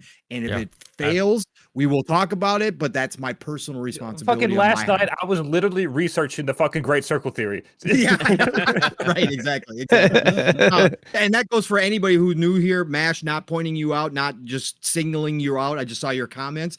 For anybody new here, that's not the type of show we are. We are going to be hyped. And that's our own personal stuff that we do here. Especially for showcases and any of these big games that we're excited for. I usually like to give games the benefit of a doubt. Like, if it comes out and then it doesn't... Especially if it's a COD game. Yeah, that's exactly like, because there's a lot of games that I look forward to, and then sometimes things don't live up. But that's honestly, that's not very often that a game doesn't make me feel like, oh, I can see what they're going for. And that, like, if a game is obviously shit, I ain't buying it. I'm probably not gonna play it. You know what I mean? But if I'm hyped for a game, if I'm excited for a game, usually it's gonna be a pretty decent game to begin with. Like, because you can kind of tell after playing games for as long as we have our entire lives, you can kind of tell going into it, like, how much investment, time, and effort or qualities put into some of these things. And I will say there was one letdown I had last year, and I let FOMO get to me after a lot of high praise. The only disappointment I had last year is that Saints Row? Jedi Survivor. Roll I actually liked Saints Row better than fucking Jedi Survivor. That game, Wow. yeah, that's not saying much. Jedi Survivor is worse than the first one. It looks worse, it plays worse, and somehow it got praised through the roof. And I was like, okay, this is gonna be that great. I'm gonna dive in and get it. Everybody sold me on the game, and I got it. And man, I was like, wow, this is a disappointment. And I love Respawn. I love Respawn. That's the one game that I regretted buying last year. And I tried to play it again the other day because I always like to go back and give games another chance. And I started playing it again, and I was like, it still looks worse than Jedi Fallen Order. It still looks also worse the thing than with that Fallen Order. game is you can't just jump in again. Like you've already been like 8 months. Like I gotta play the whole fucking thing over again. It's like you can't just jump back. Like at least Saints Row is fun. And it is. It's not Saints Row, but it is a fun open world to mess around in for $20, $25. Man, it's like Jedi Survivor was that game that broke me ever buying another EA game ever again. Like, it's going to take a lot for me to buy an EA game, but Fuzzy, I hate that's a when whole other story. yeah. I don't know. Sorry, like, we stepped on your toes, Fuzzy. By the way, too. Yeah. Just apologize. I No, just wanted. like, I just wanted to address it because we do get a lot of new people coming in here. Mash, totally appreciate you dropping in here too. If you haven't been around a lot, great to see you in here. We love different conversations and perspectives. So just wanted to point it out for the newer people who may not have heard what we do here. That's all. So, yeah. Yep. Fuzzy, but, continue about it. With Indiana Jones, like for me, I was hoping for more third person, or at least the ability to switch between it, much like you can in like Starfield. But I think they addressed it right as far as like the stuff that you're going to do as far as the direct action stuff, first person. But then the stuff where you're like climbing or scaling the side of a building, or swinging from one area to another, or possibly like scaling like a cliff edge or something like that. Those will be in third person. Go over a hill and you're looking at like the grand panorama of the surroundings. You'll be in third person. So I think like you could see the excitement in the devs. Like they're fans of the actual movies as well as just making great games and things like that. So you could tell that they were excited, and they have like an understanding of what this game is going to have to evoke or whatever, as far as like being almost like a movie, but you're the main character in the movie. And then when you're looking at certain vistas, it's going to be in third person. So having it where it switches in between, as opposed to just being fixed at one the entire way, was a cool, compromise, I guess you could say. But everything I saw as far as the visuals was stunning. Like you can instantly feel like where this movie is, like after Raiders of the Lost Ark kind of thing. You can feel it as far as like the presentation, the look of the characters, this new bad guy that we have that you wind up headbutting type of deal. All of that, it looked great. The punches, I definitely want to hear more of that I guess they call it the William scream or whatever, where it's like, yeah, Wilhelm scream, where you hear the person, like if they fall off an edge or fly off of like over a table and stuff.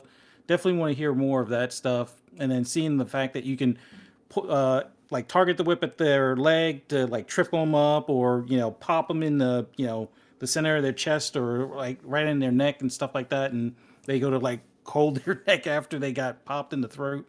Yeah, it's going to be what everything I was hoping for, just not the choice of third person when I want to choose third person, but I like what I saw, and looking forward to it. The fact that it's actually going to possibly make it this year is another big thing. Like they went silent after like the 2 years ago when we first saw like the CGI trailer.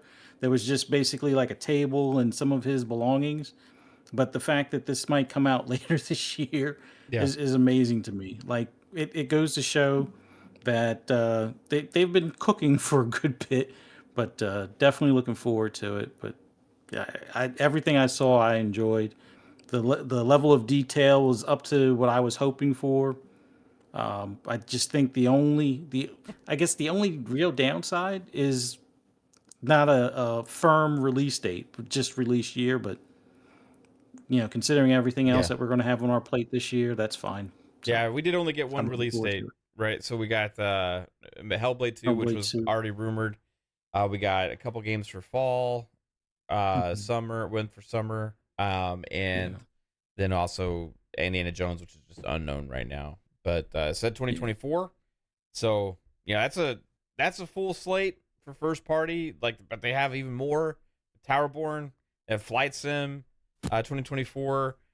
They probably have some other stuff as well. They got Call of Duty now. I mean, it's just absolutely insane. Like comparing it to other platform holders' announced first party roadmaps for this year, it is absolutely just annihilating the rest of the first party platforms as far as The content. platforms have a first party. Why did that happen?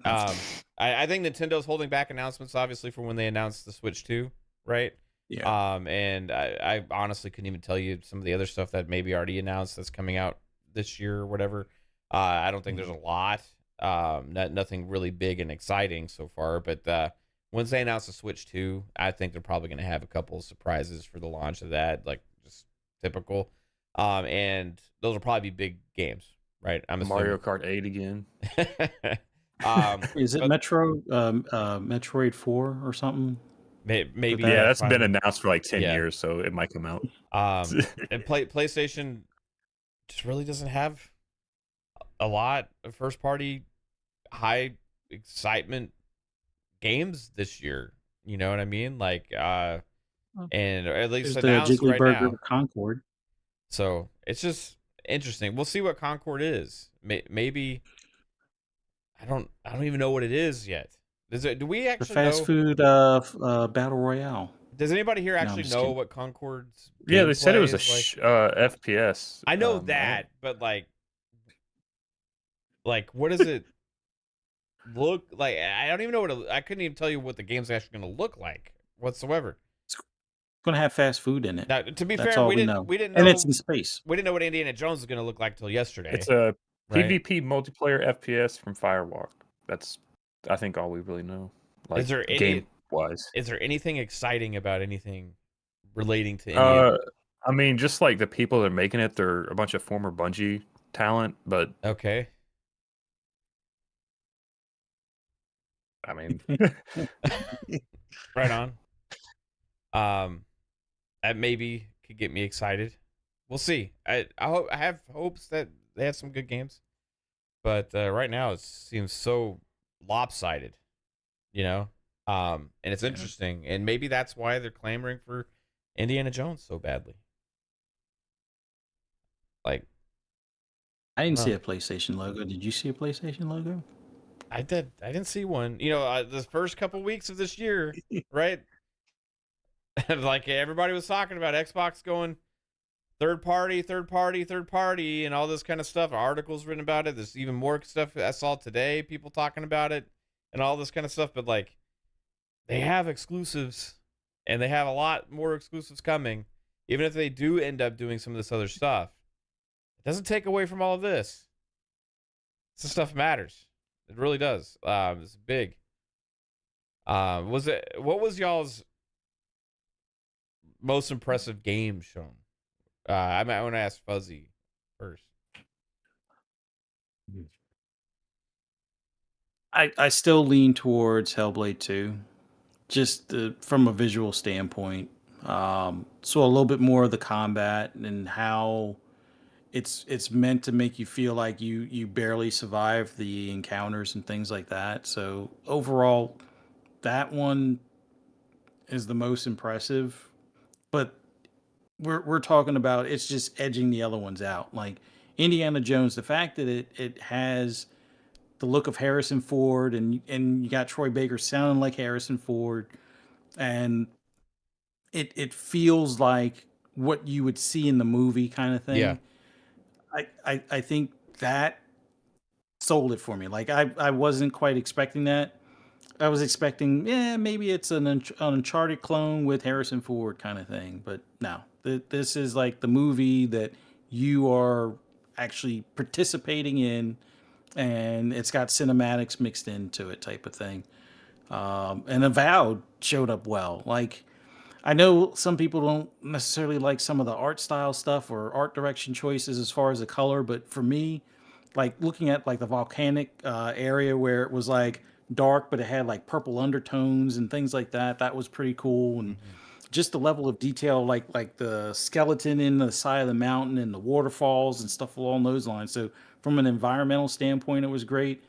The character models, like, I haven't played Baldur's Gate 3, but I would say with it reminds me to some extent of like if Baldur's Gate 3 was live action with just a smidge less shine on the character models. Like Baldur's Gate 3 does that same kind of highlight, kind of like the way Horizon does for like their characters in the cutscenes.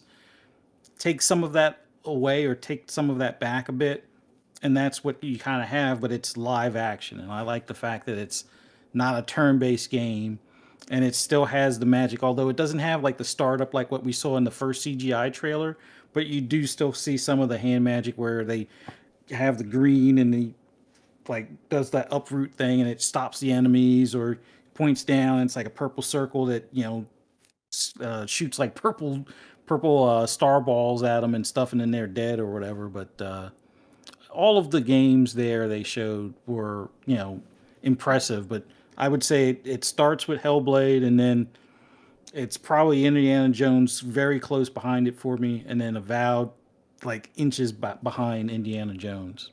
And Square's game looks great, Aura's game looks great. They're not meant to be the same visual detail as the others, but I would say they were well within what you would expect from that type of game. So Yeah, it was an awesome show. right on, man. Jasper, you touched on this, and I meant to go back to it. I forgot. You were researching the Great Circle theory, Yeah. right?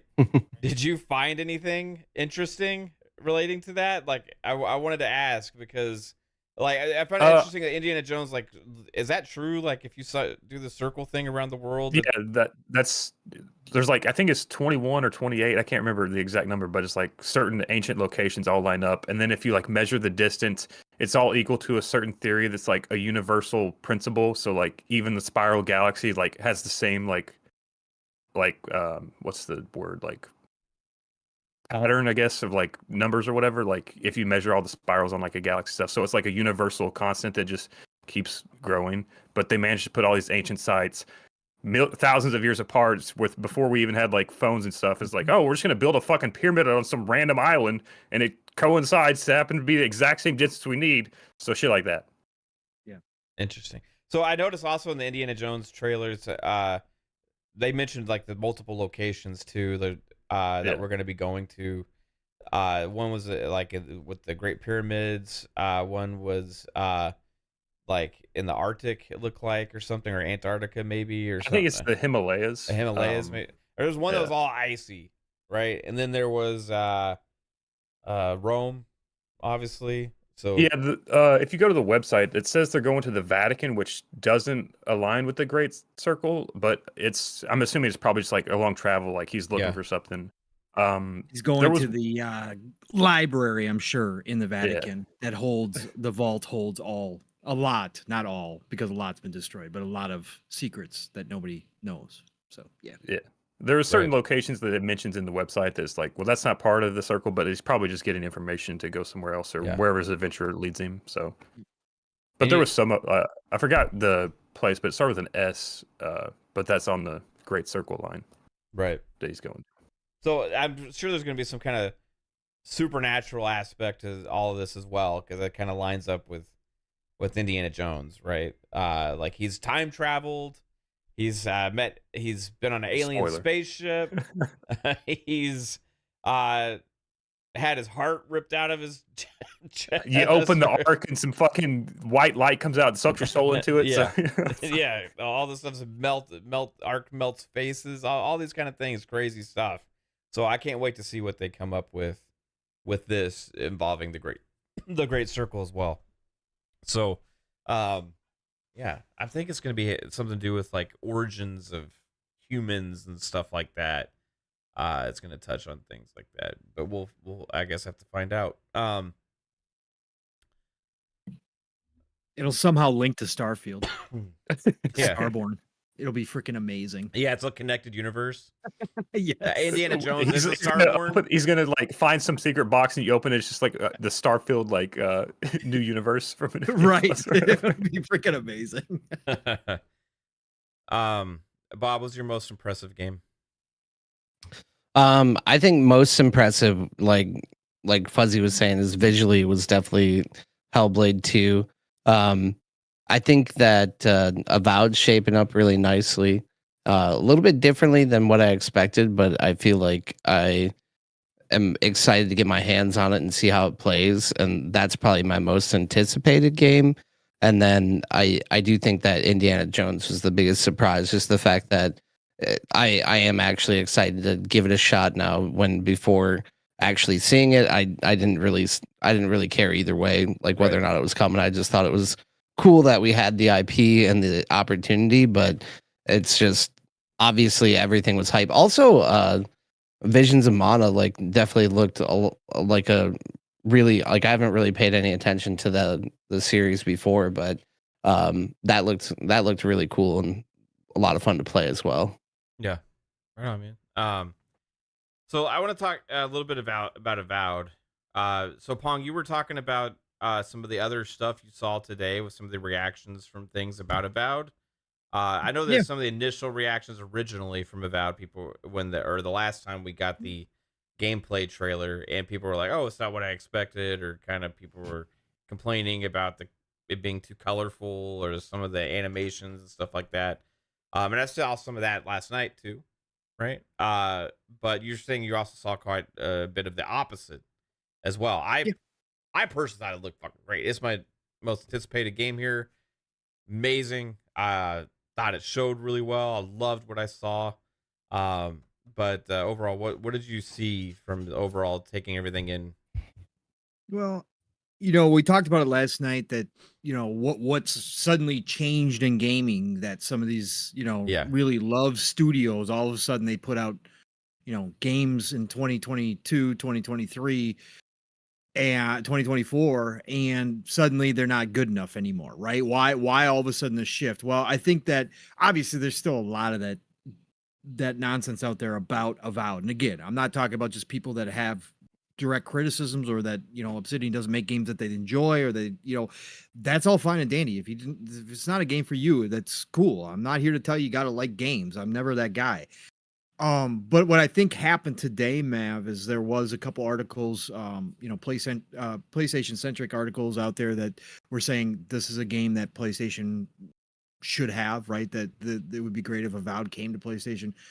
I think what you saw was some of that fan base that is very strong, some of the Obsidian fan base that is still out there, that loves Outer Worlds, that loves what Obsidian does, that obviously remembers Obsidian when they were doing Knights of the Old Republic 2, Neverwinter Nights 2, and so on and so forth, that started bubbling up today.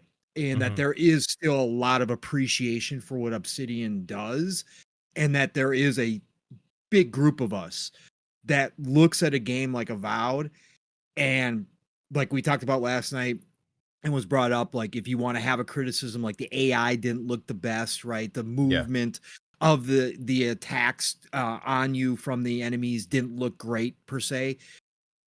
But all of that is washed away because this is an Obsidian RPG at the end of the day. And a lot of us don't play RPGs for that stuff, right? That's not the main course that we look when we go to play an RPG, is like, oh my God, this AI better be extremely smart. Their attacks better be fluid. Their movements better look realistic. Like, that's not what we're looking for in RPG. Again, the enemies to me are in my way. They're experience points. They are letting me grow more powerful by killing them. Like, that's what the enemies are to me. Sure, I want to have a variety. I want to see some different attacks from them, all that kind of stuff. But overall, that's all the enemies are to me in an RPG, especially from Obsidian. The bread and butter of Obsidian is the world building, is the characters, is the narrative, is the actual decisions and the consequences that come along with those decisions, and how that shapes your story and your gameplay and how you actually role play within their games. That's their main bread and butter. And what we saw yesterday, again, I standing on this hill, never will know, but I think Obsidian personally said to Phil and to the Xbox team, let us have a spot in this direct. We want another chance to showcase Avowed. We want to start showing people that this is an Obsidian game through and through, and we want to give a better presentation than we had during the showcase where some people really kind of were turned off. We think we got a chance here because we've got a much better build and we're going to show them exactly what they love. And that's exactly what they did. Right, hands down, you and me, Yeah. right, other people. This is my most anticipated first party title that we are aware of right now from Xbox, and is up there in my top most anticipated games of the entire year, which includes Dragon's Dogma 2 and Star Wars Outlaws, etc.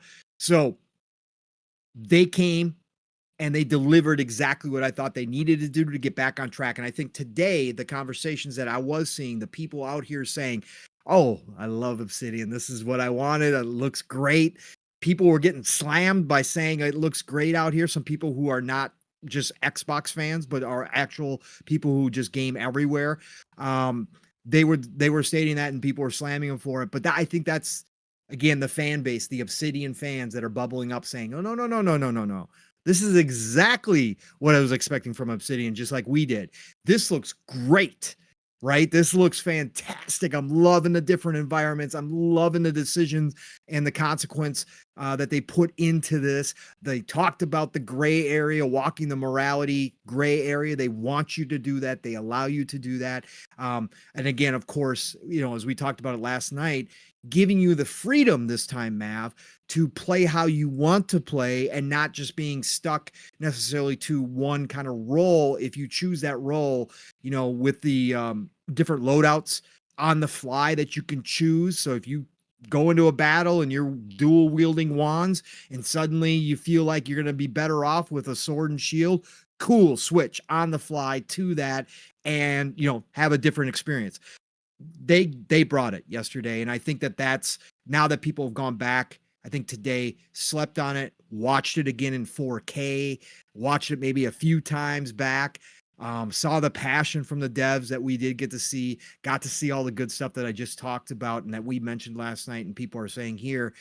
I think that's what happened today. I think that shift kind of happened. There's still going to be the detractors. Don't get me wrong. There's a hate train for Avowed. Yeah. Of course there is. It's 2024. It's social media. It's this community. The circus runs wild all the time. So it's going to happen. The clowns are out there. But I think that the other side came through today and just started talking about it, writing articles about it, being more open about what they saw, making posts like, hey, no, this is exactly what I wanted. I can't wait to get my hands on Avowed. Like, we've been waiting on another Obsidian game, especially the RPG side. Yes, we've gotten Grounded. We got Pentiment, of course, Passion Project, right? Those are great. Those are all part of Obsidian. Obsidian is extremely talented.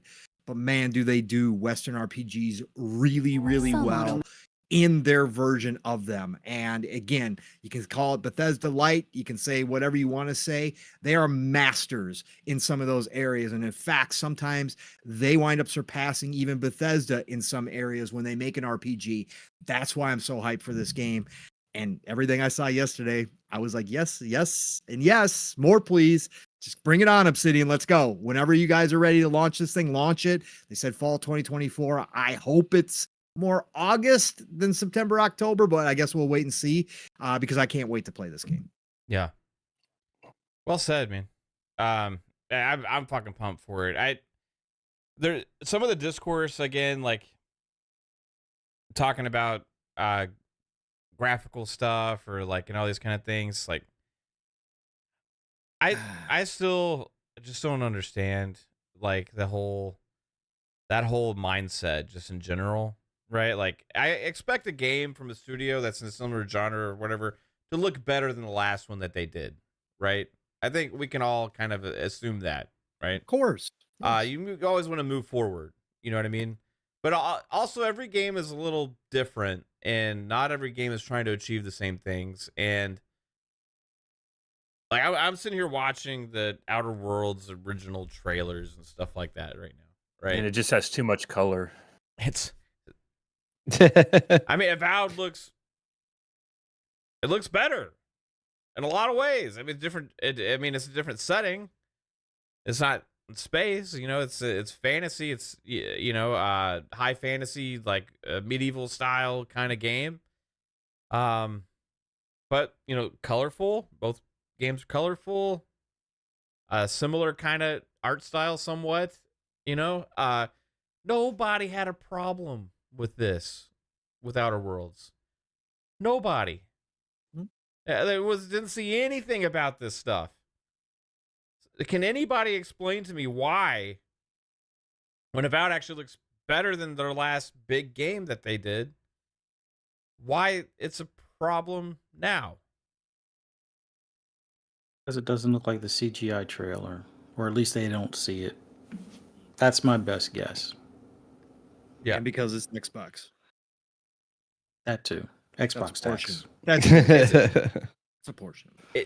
Is it? I mean, do you think, Bob? Do you think it's like a level of scrutiny, obviously, that just comes from being a first-party Xbox studio now that didn't exist before, from games media and just in general, like because Obsidian, I think when Outer Worlds launched, like people didn't have like crazy expectations or whatever, right? And when the game came out, I think, like, oh, what's this? This looks awesome, I mean, I do feel that obviously it's popular to trash Xbox or to hold Xbox to a higher standard because it generates a lot of clicks and it generates revenue for these news companies, and there's a reason why they talk about it, because a lot of people like to reaffirm their choices, and also that includes like what they purchased and what they decided not to. So it's like it's all a narrative that people try and push for whatever reason they want to. But like I do feel like back when Outer Worlds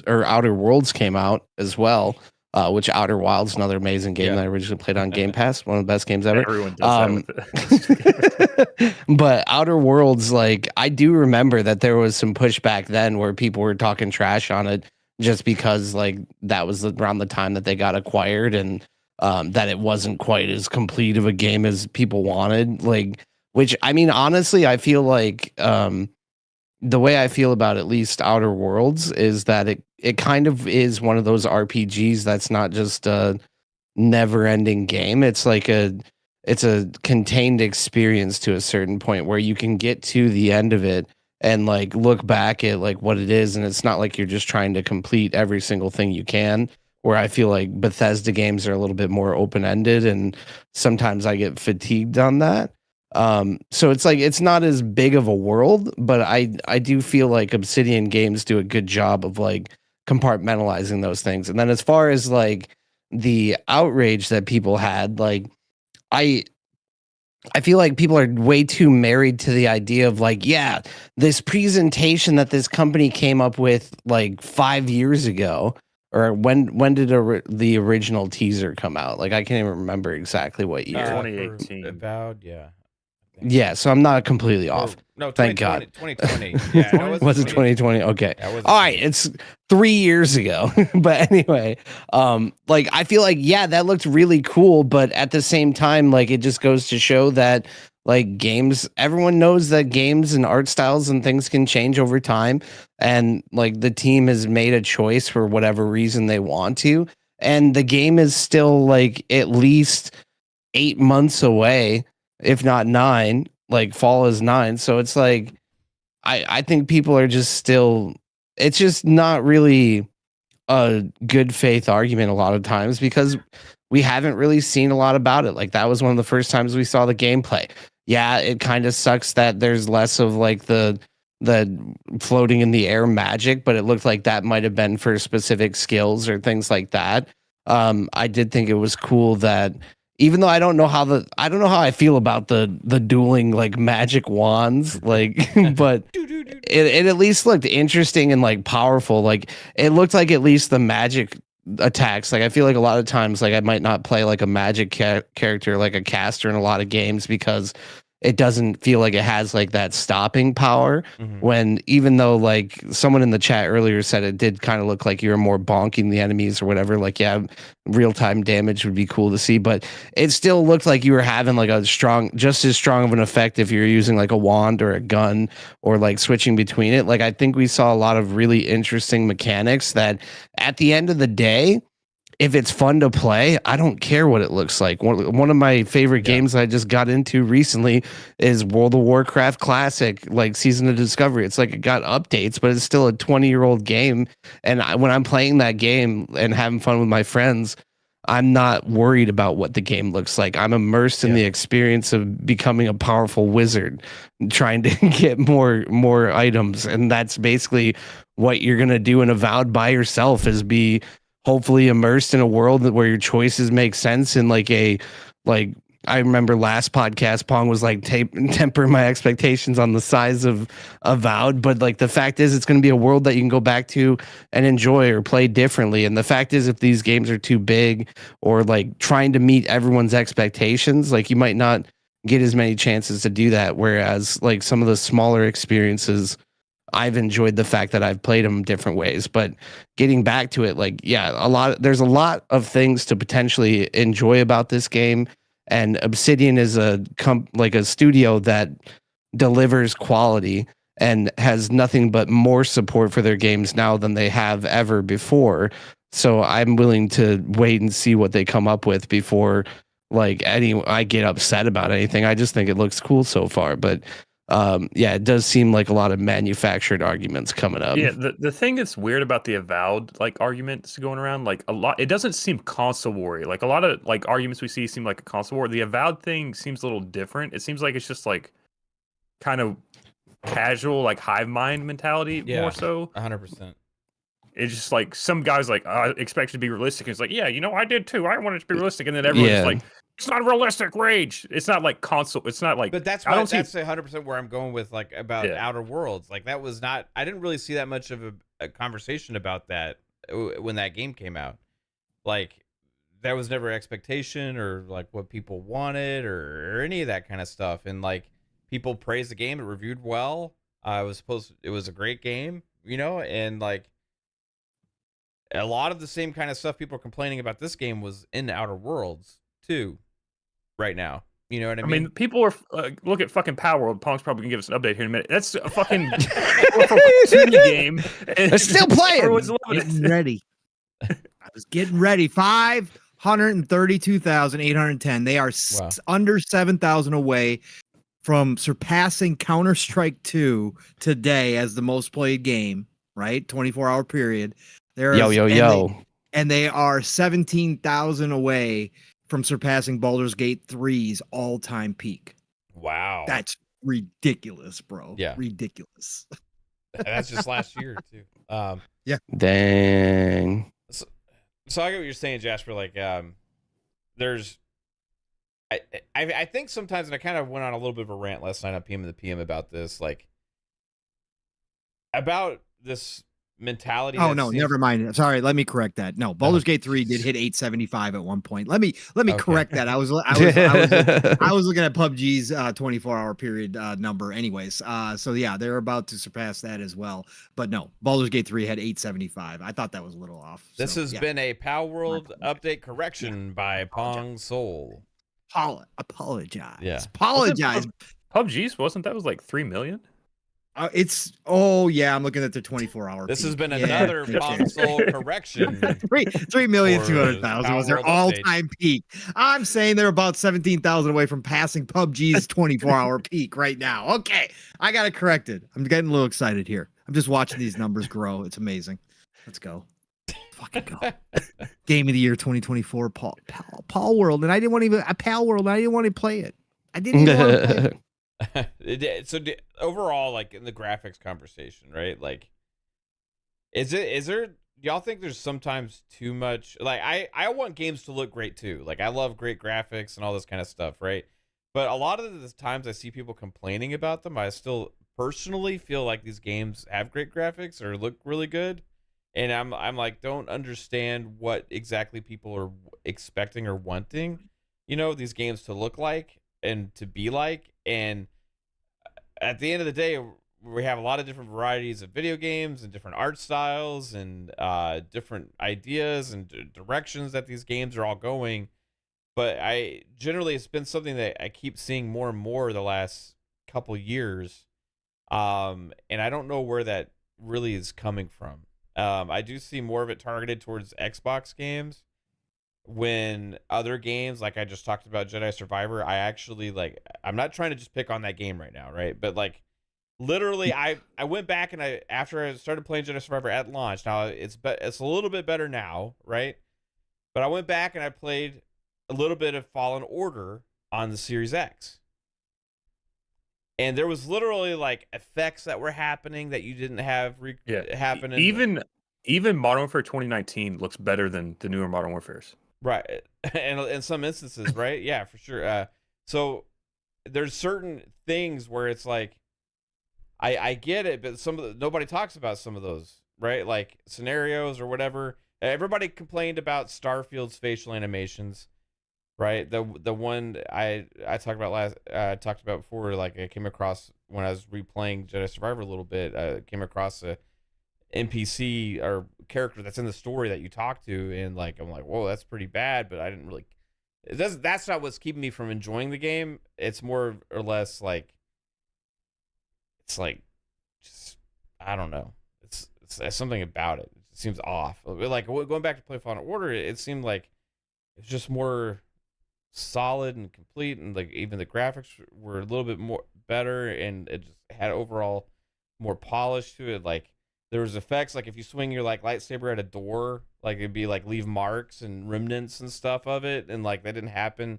There's a lot of like little instances, right? But like those things get overlooked by games media or people in general and stuff like that. But when it's an Xbox game, even if they are pushing things forward or the best looking thing that studio's ever done, it's like, okay, this isn't enough for our expectations now. We're going to start talking about this and dogging on it because it's not like Hellblade 2 level, right? Or like whatever the next PlayStation cinematic game is. The reason Hellblade 2 looks like that good is because it is a cinematic focused immersive fidelity type experience. That's just what they're focusing on. Some of those PlayStation games, that's what their focus is kind of on, because they are smaller games, right? Like, so I just don't understand 100% why this expectation of disappointment always happens with graphics when these games actually have really good graphics and fidelity and all this kind of stuff. Now I don't get it. It's a double standard. I'll give you a couple of examples. Halo versus The Last of Us. Remember the whole fruit physics crap that people were talking about? Only a console warring fan will look at that stuff and be like, "Oh, why isn't this like when the whole game is not about some of the environmental interactions?" That's what they'll focus on.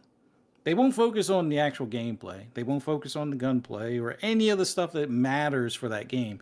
They'll focus on the one thing that this other game that's held in high regard for its cinematic presence. Or like the Well, why doesn't watermelons this with game? Halo, and Yeah. And they do this with a lot of other scenarios, like when you put them head to head, and it just it gets annoying because there was a visual downgrade in Spider-Man 2 versus Spider-Man 1. And then when you pointed out, "Oh, well, Spider-Man 2's world was bigger." Okay, that's great. But Spider-Man 2 was only for next gen consoles, so wouldn't the bigger world also equal at least the graphical fidelity of the first one, just in more areas? So when you looked at a can in Spider-Man 1 or in Miles Morales, it was round. When you looked at it in Spider-Man 2, it was hexagonal or whatever. Man, you're just trying to Like, break the game. You don't know what you're talking about. exactly. So That's just some bias right there. PlayStation Yep. tax. yeah. But it never fails to have people come out with a microscope or a magnifying glass only on the Xbox game. Like the back and forth, like what's his name from Digital Foundry did an okay comparison between Forza and GT7, but I always look at it as okay. I'll give the win to GT7 on the graphical detail in some areas, like the headlight lenses or the taillight lenses, which that's great if you're taking a photo and you can see the extra fluting and the letters on the taillight. That's wonderful. But when you're racing at speed, none of that matters, especially if you're in cockpit. What does it matter?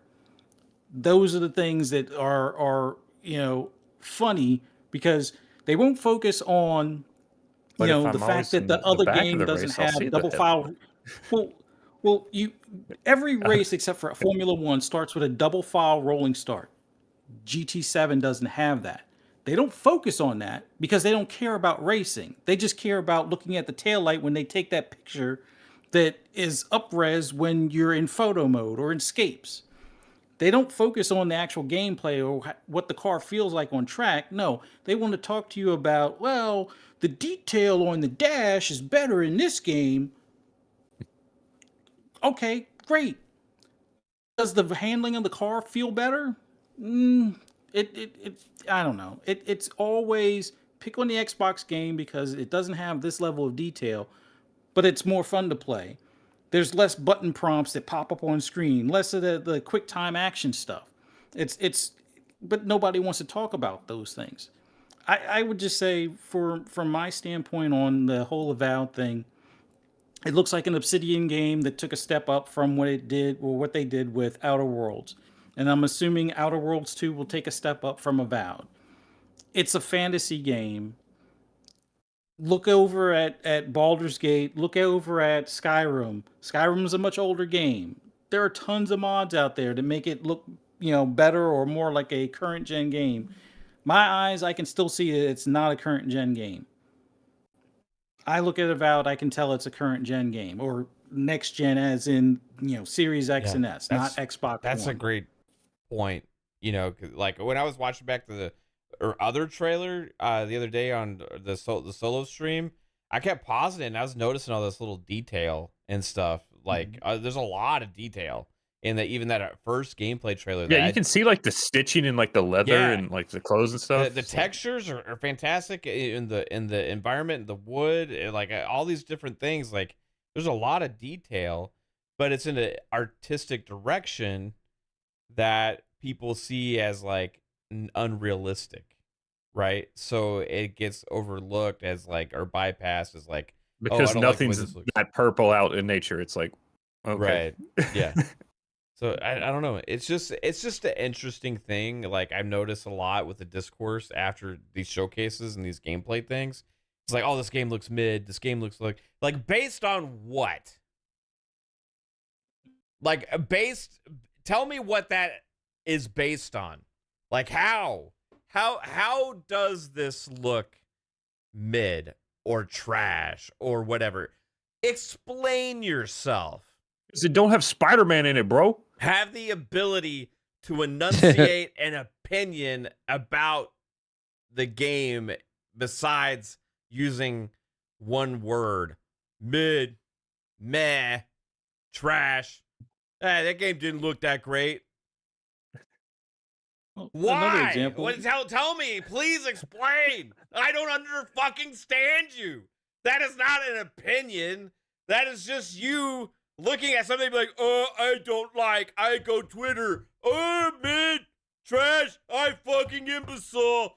Oh, console war. I must suck PlayStation dick now. Give it to me. Blah, blah, blah, blah, blah.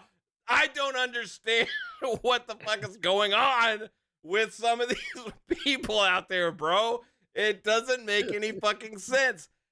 Tell me why it doesn't look good, or it's mid, or it's trash. Explain yourself, please.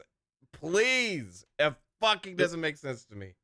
I'm sorry. There's always an excuse. Like Rise Son of Rome. Excellent looking game even to this day.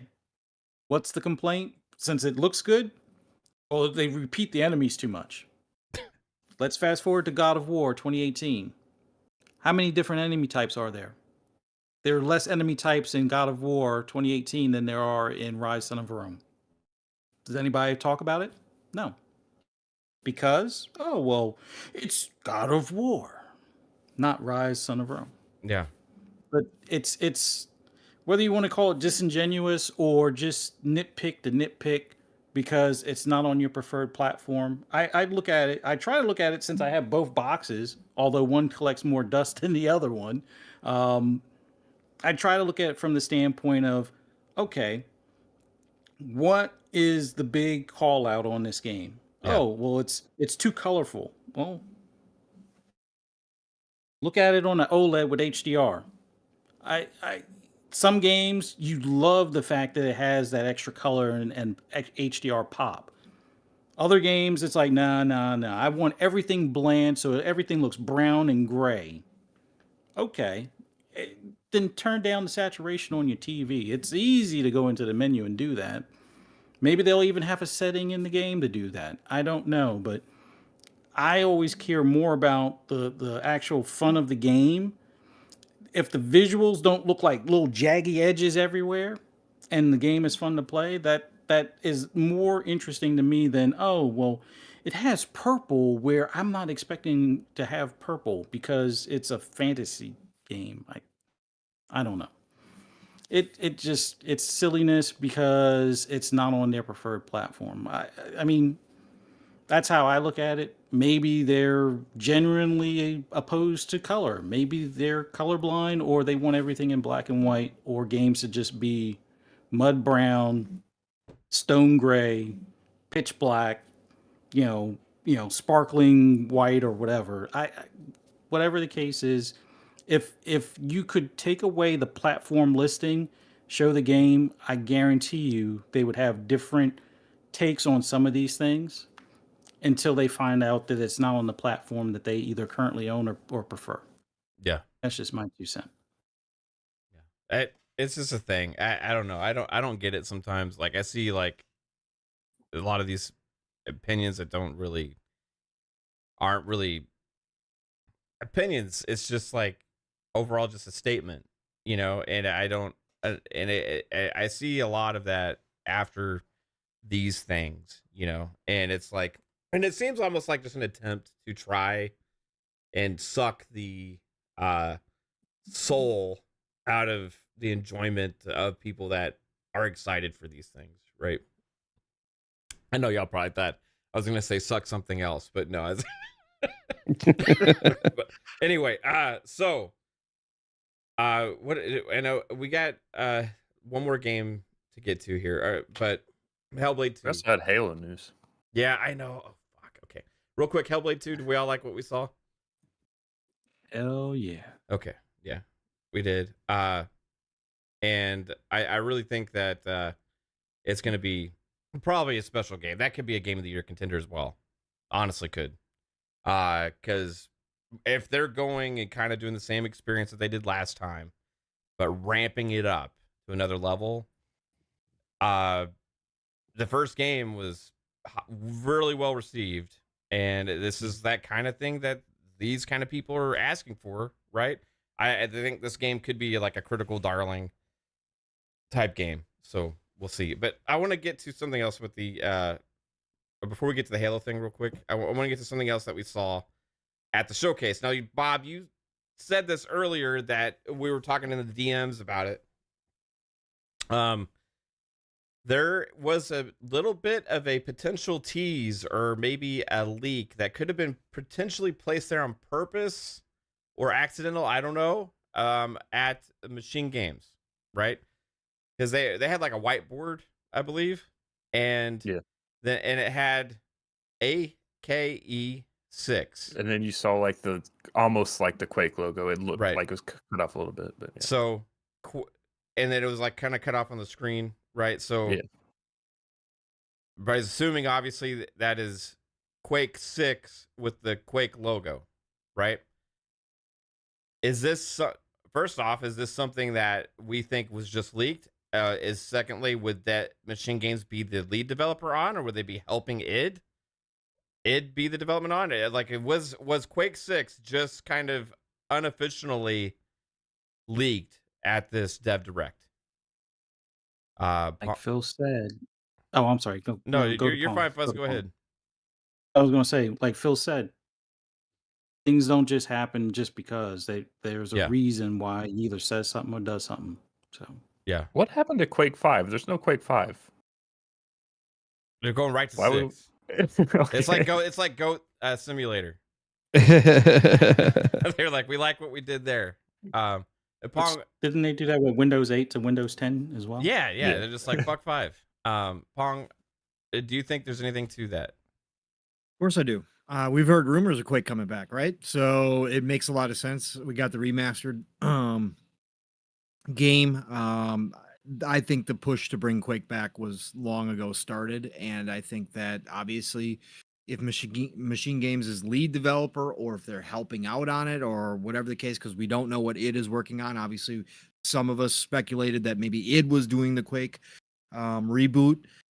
Maybe the 6 was just a whatever number thrown up there, and because this would be basically like a full reboot. Who knows if they're going to continue to number it or if they'll just start over again. But yeah, absolutely. I think this is the thing. I think there's a big push to start Quake up again. Quake, people could say it's past its prime, that no games aren't played that way, especially competitive shooters aren't played that way anymore. There's way too much competition out there nowadays.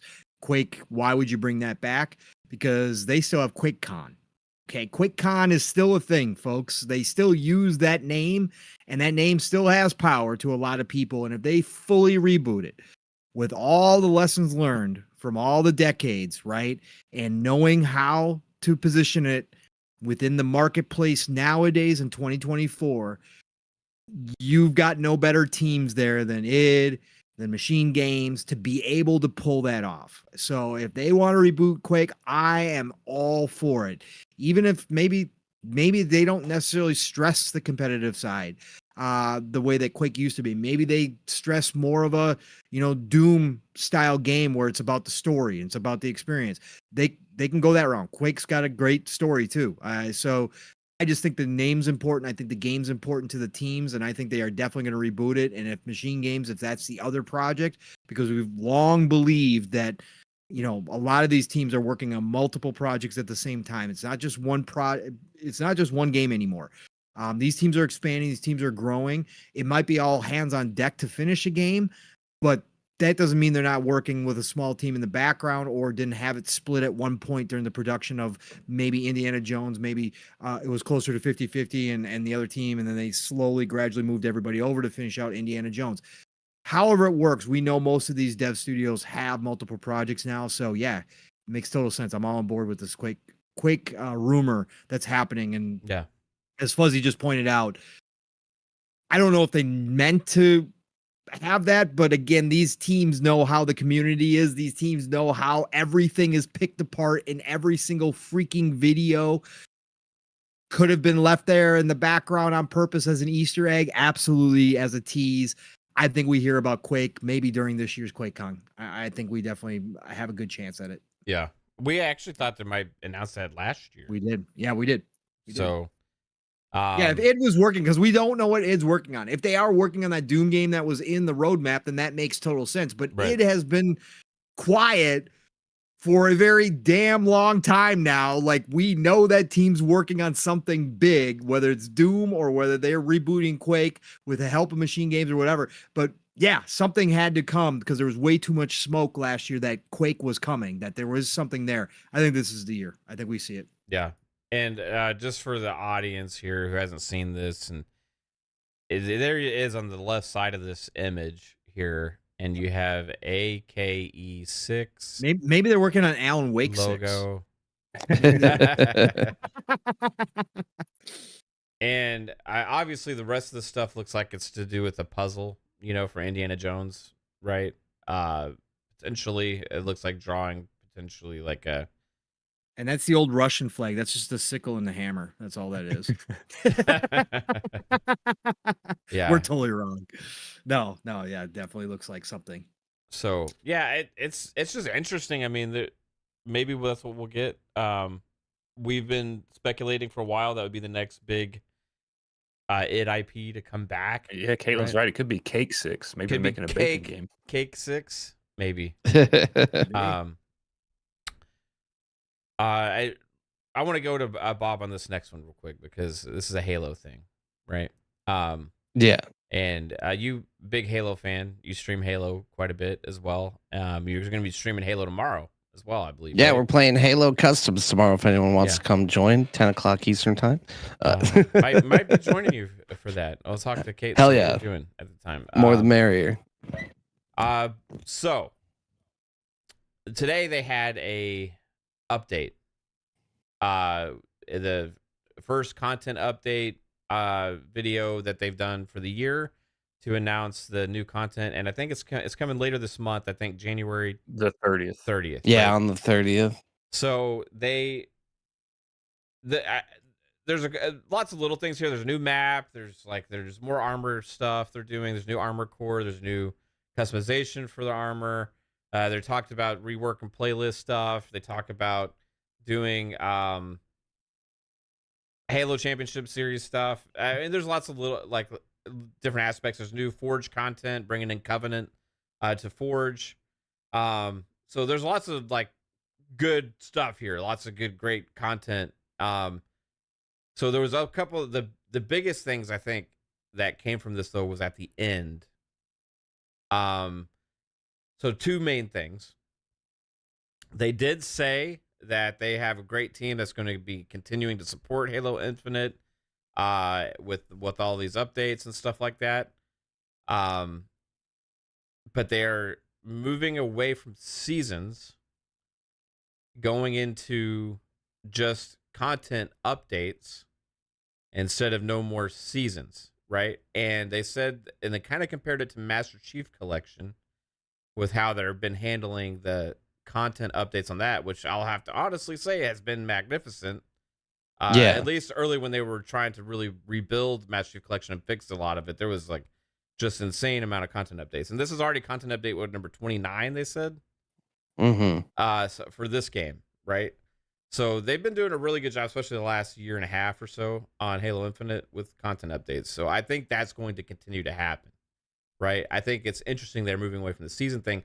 They also talked about bringing in potentially Spartan points or a system like Spartan points, which is something they've done in Master Chief Collection as well. So it seems like Pierre Heinz, whatever, he's taken a lot of the things he learned with that and maybe taking some ideas and bringing it to Halo Infinite.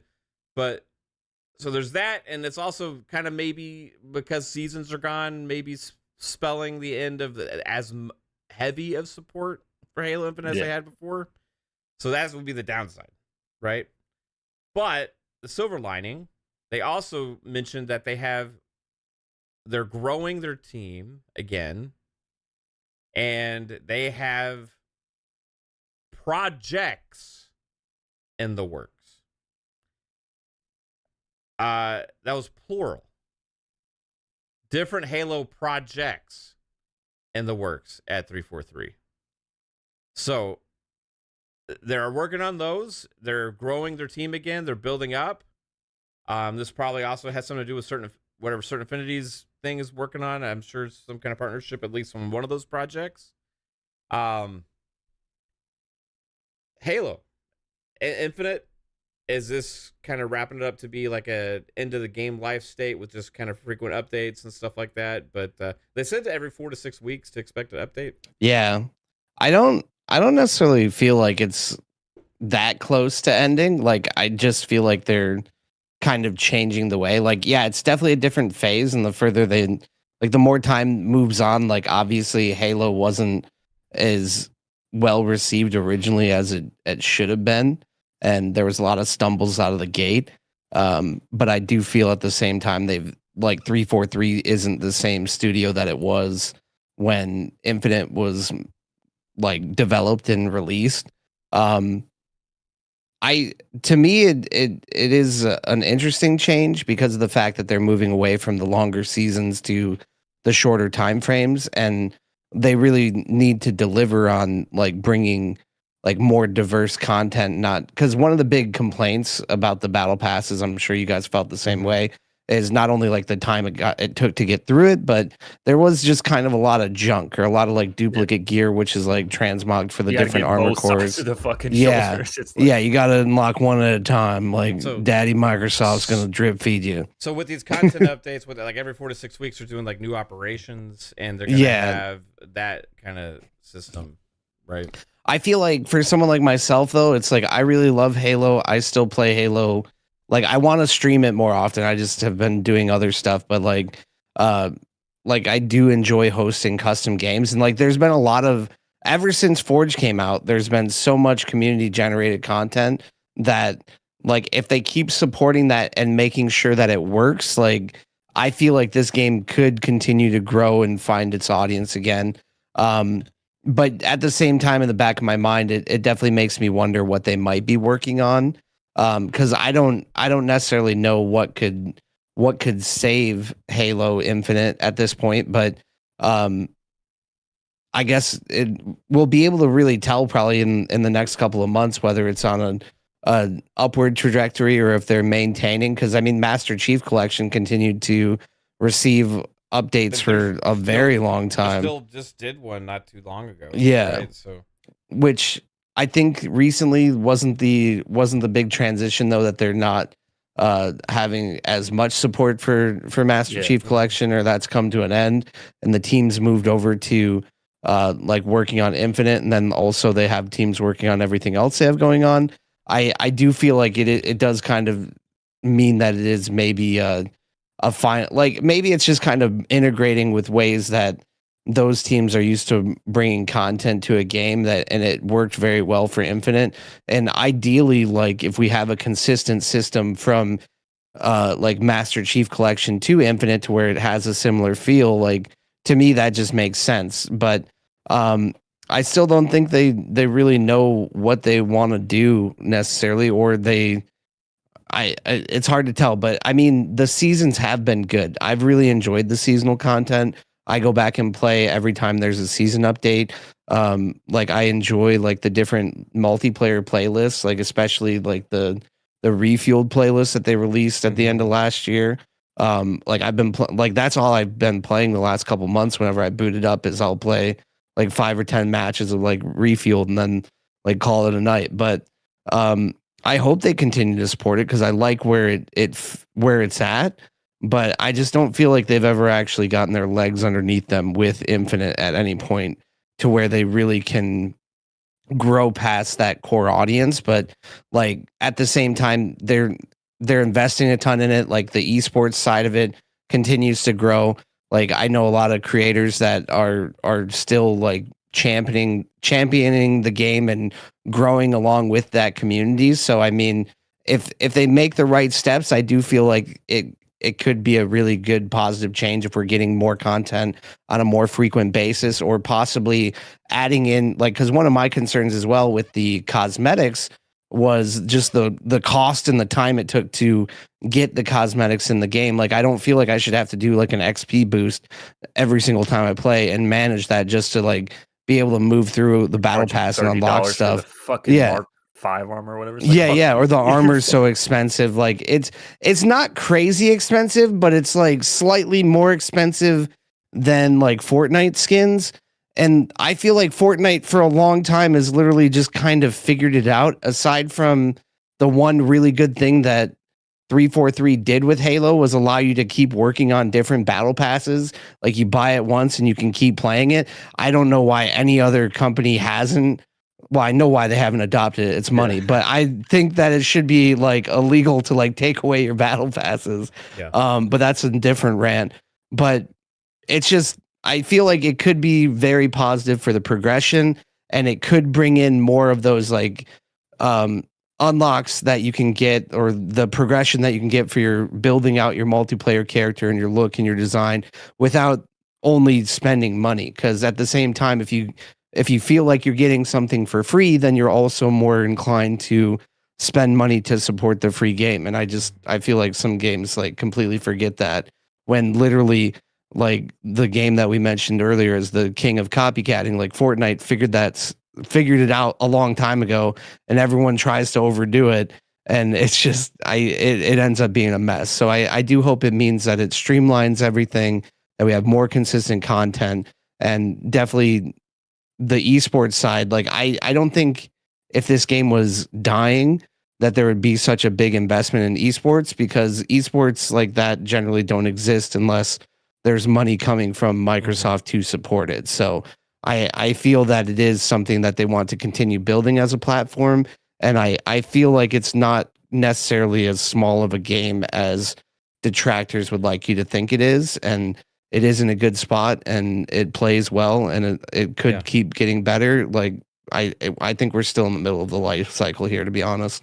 Yeah, it seems like to me like I don't think like it's like the end of support. Like some people are gonna I make it just out don't to think you're be. getting major content Yeah. updates now. I feel like the season thing was just kind of daunting, right? Like Yeah. to do that whole Well- thing, and I feel like it's easier for them just to kind of get the content out when it's ready and keep kind of going in that direction, you know? Well, it also made sense to have seasons when they had the whole concept where every piece of multiplayer had to be part of like the story.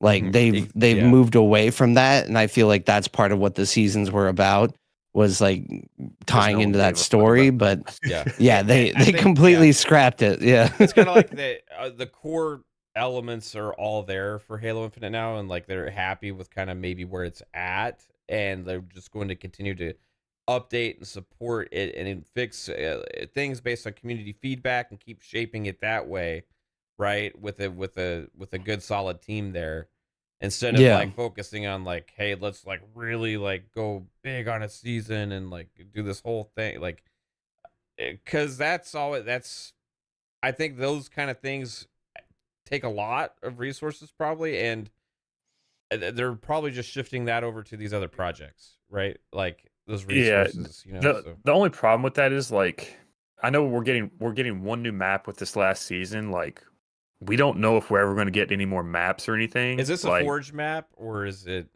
a Forge I- creation map, or is it a? I don't know, map? but it looks like garbage. So like that's going to be like the downside to it. Like now, like we may get a new map every 8 months if they decide to do that kind of content. I don't know if they're going to Yeah. add content like that, because it seems like they're going to take these smaller operations, like we're having Spirit of Fire operation, which is a Halo Wars themed operation, which is really cool. And then after that, it's Cyberpunk 3 or whatever it's called, and then the Yappening 2. So it's events that we've already had. They're just going to put different cosmetics in it. So it seems like they've kind of automated their event system to where it's just like, hey, let's just put some content that we made that we can't fit in a battle pass. So let's just put it in this random event, and in 3 months you can have it. You know, it's like, Yeah. so that's kind of So they're like maybe like not doing great with the free to play aspects, you know. So Yeah. that's a little bit difference with the Master Chief Collection, is like it wasn't free to play, so you know, like, but it's still an ongoing game, you know, as in a way it had been for a long time. And I think Halo Infinite's still gonna like have a lot of legs, and people are gonna be playing it for years to come, and they're gonna keep updating it, and maybe it'll have its swings up and down, you know, for a long time. The most exciting thing to me here is to see that to hear the S at the end of project. Yeah. this is like You the know? first official thing we know that they're working on another Halo thing. Like, Well, he said Yeah. he said before with the kind of funny thing that they were already working on the next Halo thing. So this is Yeah. the second time, but this is the first time he's added the S at the end. So like the projects is what got me excited. So dude, what do we like? I mean, does that mean like it could be like Halo 7 or whatever, and then like just Halo Infinite? Like Halo Infinite still counts as a project, right? No, Yeah. these are other projects. Like these are other projects besides Infinite. I know a lot of people would probably be hoping for more campaign content, and from the concept of what Infinite was supposed to be, like it could technically fit in the world or the engine or what have you, however you'd like to Yeah. fit it in. But I think that would be a big ask. And the other thing, obviously, is I'm still holding out on Battle Royale hopes. I think they probably just moved, like they just like, let's just put that in the next game. Like I think they're kind No, of you pretty can't, you can't tell me it's not happening. Well, I think that's partially where like some of that shelved rumors came from. Is like yeah. because they're like Mhm. ending support on, or like, not ending support, but like kind of winding down support on Infinite. So they're like, well, if we're Right. winding down, why are we going to launch a fucking major mode for it? Like, let's just Move it to the kinda next can't- Halo thing yeah. that we can hype up and market heavily, right?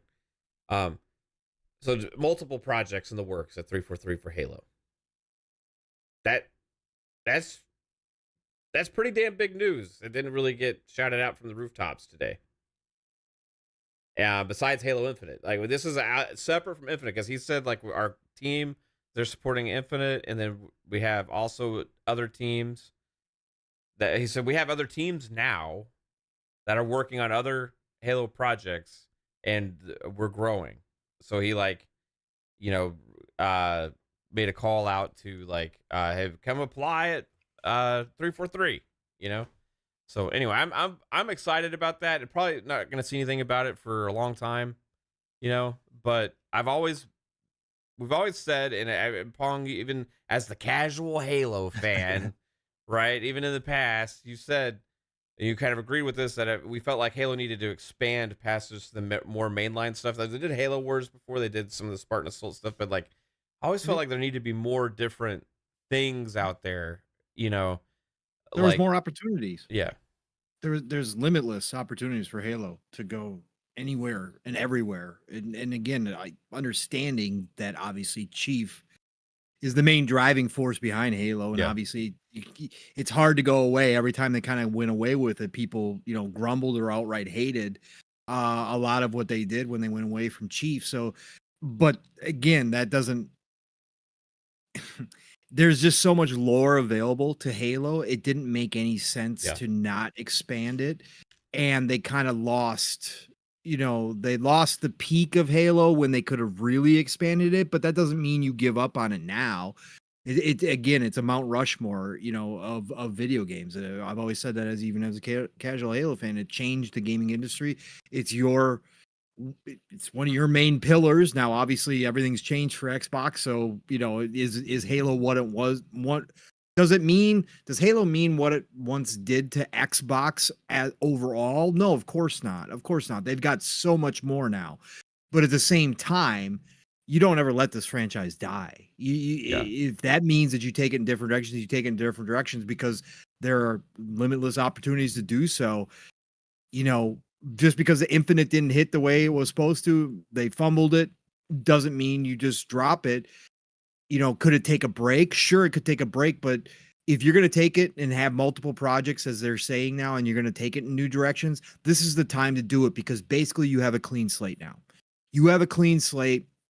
Infinite didn't hit, but you've built it back up. Obviously, there's still a lot of people now coming back and enjoying Infinite, which we always said was a possibility. But you have a clean slate to take it in a new direction. And my theory is that if they are launching that console early, the next console, and we speculated on it, that right now, like they're just announcing this now, they have multiple projects. Obviously, they've been putting these teams together, which means 2022 is probably when this whole kind of shift. Yeah, there was a happened. thing that said that like a job listing back in the day, right after Infinite was launched, like they're working on everything. But Right, exactly. So if you're going to do this, then you take Halo wherever you're going to take it, but you have whatever it is the main line's going to look like, whatever the main game's going to look like, you have it ready for the next console launch. And you've got about 5 years, right? So 4 or 5 years, but if you start in 2022, you got a full 5 years. If we say it's going to launch in 2027, a year early, you have it ready for launch. And I think this is kind of lining up for that. And I think they're going to split off and then come back with new stories, new ways to tell adventures in Halo. I'm all for it. Again, even as a casual Halo guy, Halo ODST is my favorite. If they brought me another Halo ODST type game, I would be all about it. I'd be playing. And that's the thing, like with Halo, a lot of people love Master Chief, but you don't have to have Master Chief as the story and do a good Halo game. You just have to give the fans what they want and treat them with respect. You can't just be like a Star Wars and be like, no, we're just gonna fucking ruin everything. You gotta you gotta respect the fans and where they come from. You can't just say fuck you and make whatever you want. Like, this is a perfect time to do it though. Again, scrap the 10-year plan. Obviously realize that didn't work out, and just refresh it, man. Come back stronger than ever before. Try to make something new out of it. Whatever you're gonna do. Again, I don't even know what they're gonna do. Maybe this is another Chiefs story. I don't know, but just whatever you're gonna do, get it ready and get it right for that next gen. That's exactly what I'd be doing right now. I know what the fans want. PSVR 2. Yeah, Get that motion sickness with Indiana Jones. Just do a game based on the Paramount Plus show. That'd be perfect. yeah, that's going to get you numbers. Play as Yeah. as Master Chief's son, the son of He's missing his ass plate in his helmet, so he just runs the girl around. he banged in the first. I didn't realize there was a sex scene. That immediately Be changes my amazing. opinion of the TV show. I still say a Halo RPG. I don't know why it hasn't happened. Yeah. When you start and you get to build out your own Spartan, like it just, to me as the casual Halo fan, I would be all over that. That would be freaking fantastic. They would be stealing from Destiny. Yeah, bullshit. Yeah, there's a That lot of would different be things awesome. they could do. Yeah, Go like a ahead. Halo MMO. That'd be sick. I mean, there's so many ideas that people put out there that like they want to see, like ODST flood horror game, like Halo RPG, like all this stuff has been put out there. We just haven't done it. That's why you don't have to do Chief. You just have to tell a good Halo story that's believable that people want to see. Yeah, like the Halo Wars games. Fucking Yeah. amazing. I mean, People love those games, and it's not a Chief story, just like ODST or Reach. People love those games, and it's not a Chief story. And even people who didn't play Halo Wars, who went and watched the cinematics and the story behind it, said it was like some of the greatest storytelling that Halo's ever done in Halo Wars, right? That's, to Jasper's point, that's what you have to build. If you build out great lore, you will bring Halo players no matter what. If you give people that great storyline that really showcases what, Halo as a whole is all about, not just Chief, then they will come and they will enjoy the hell out of it. So they've got a lot of opportunities. They will come. Pause. Big pause. Listen, it's just a pal world. give us and a we're all Halo just living it RPG right and now. we'll all come. Just make a Going off Halo the pal rails. world. Just make a Halo pal world. Just don't involve the that's what you gotta Paramount do. Riders. That's all I'm asking. Just don't involve them. We're gonna catch him in a pal ball. 551,000 concurrent users. Let's go, pal world. Broke PUBG's 24-hour concurrent mark. Let's do it. Nice. Congratulations, pals. You mean, today's PUBG's 24-hour mark. 24 hours. Yes, today's 24 hours. Yes. Yes, Jasper. I am reading numbers correctly this time. Okay. But yeah, this has been a fun show, everybody. I hope you all enjoyed the Dev Direct yesterday. I think it was pretty damn awesome, and they had some great things to show. We had some fun tonight as well as last night on PM of the PM. Again, thank you for always coming and hanging out on our shows. You all fucking rock. But it is that time because we've already almost hit 3 hours, and I want everybody to have a chance to get out of here and get some sleep tonight because we got games. We got Power World to play tomorrow, guys. Come on. We're gonna be playing some Halo tomorrow night. It sounds like so. Fuzzy, tell everybody where they can find you, bro. Once again, thank you for having me on. It was awesome being on here with you guys. Always loved chit-chatting on about games on Friday. Didn't go left this time, which is good. We almost didn't go left because That kind of did a little bit. I'm sorry. Less left. but it's so much fun. For those that just want to hear my rambles and rants on anything gaming related, just follow me on the app, formerly known as Twitter, at fuzzy_Belvedere. You can find me, Pong, and PTK Blam tomorrow on the Shop Podcast, 8 p.m. Eastern Standard Time tomorrow night on PTK Blam's channel. And then right back here for FSP, 10 p.m. Eastern Standard Time, Monday evening, right here on Fun Speculation Network. Look forward to seeing you there. Right on, bro. I appreciate you, Fuzz. Real quick, I missed this one earlier. Alvin, I apologize. Alvin earlier hit us with a $2 super chat and said, Todd getting his the Game Awards revenge this year with Indy.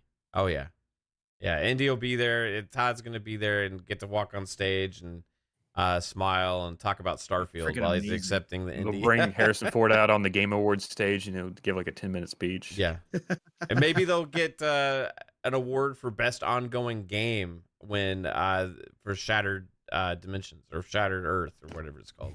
Shattered Space. It was Shattered Space, right? Yeah. Okay, sorry. Magnum, member for 3 months, says Halo needs to go third person because motion sickness. Yeah. Yeah. I don't know how I've That's been the playing problem. Halo all these years, guys. We nailed it. How did it become Nobody brought one of it the up. most popular first person shooters and games ever back in the day when it was in first person? It's How the hell has weird. COD survived? I all don't these know, decades? man. It's like Wow.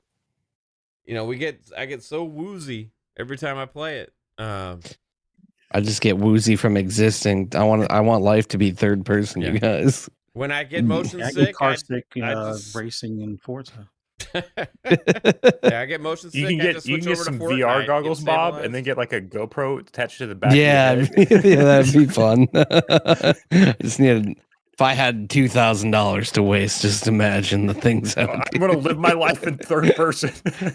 That's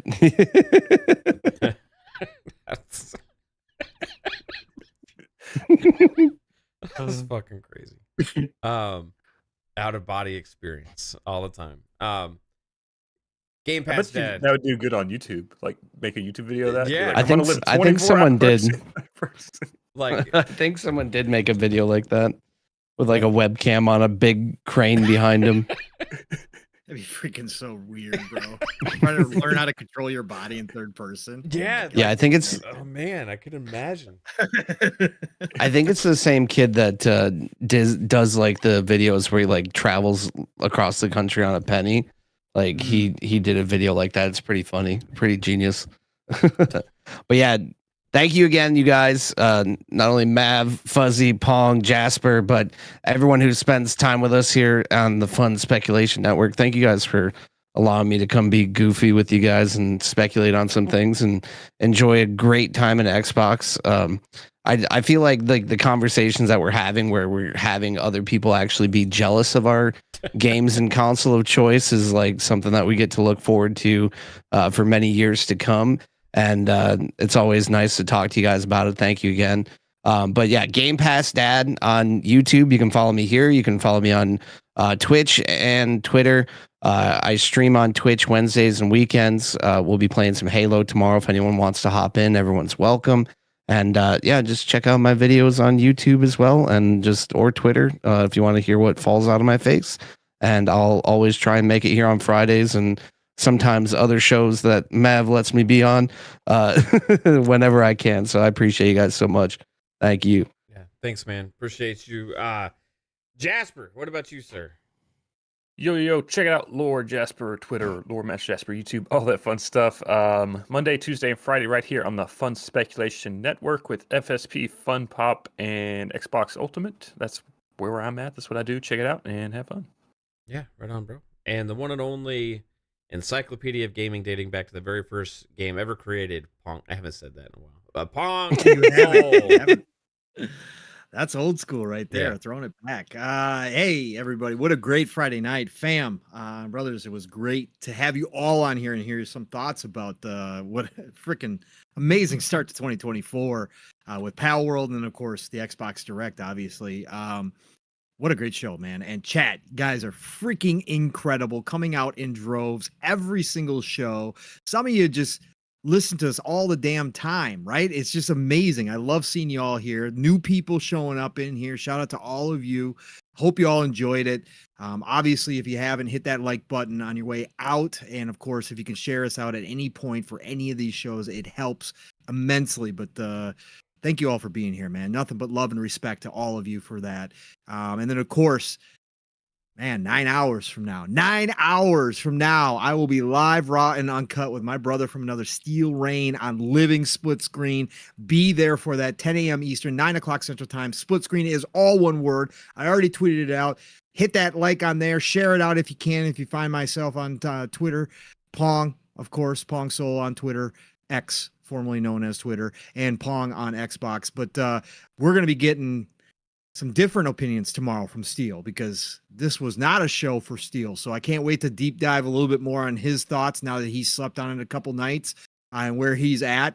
Not every game's for everybody, and this show didn't have any for Steel, but he's still got some really good thoughts about it. He still scored it in the 7. So can't wait to talk to him about that. We'll talk about some of the other smaller topics because we're going to go 4+ hours as always there. So buckle up and get ready for that. And then tomorrow night, as Fuzzy already said, the Shop Podcast, PTK Blam's channel.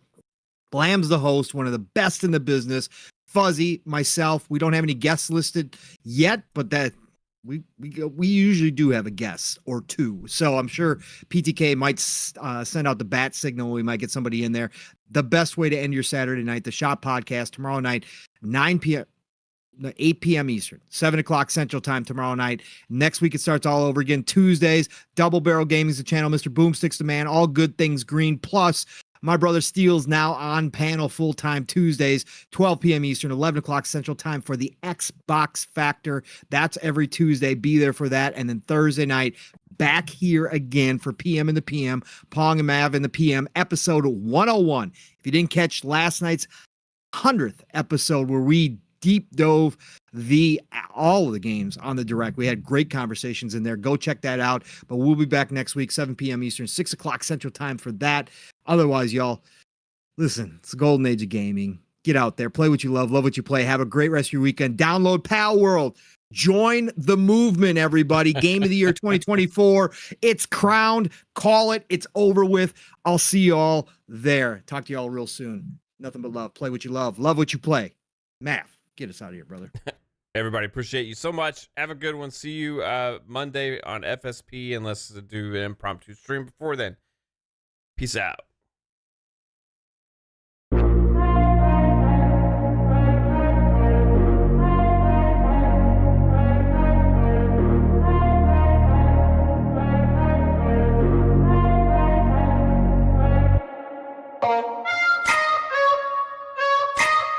Oh.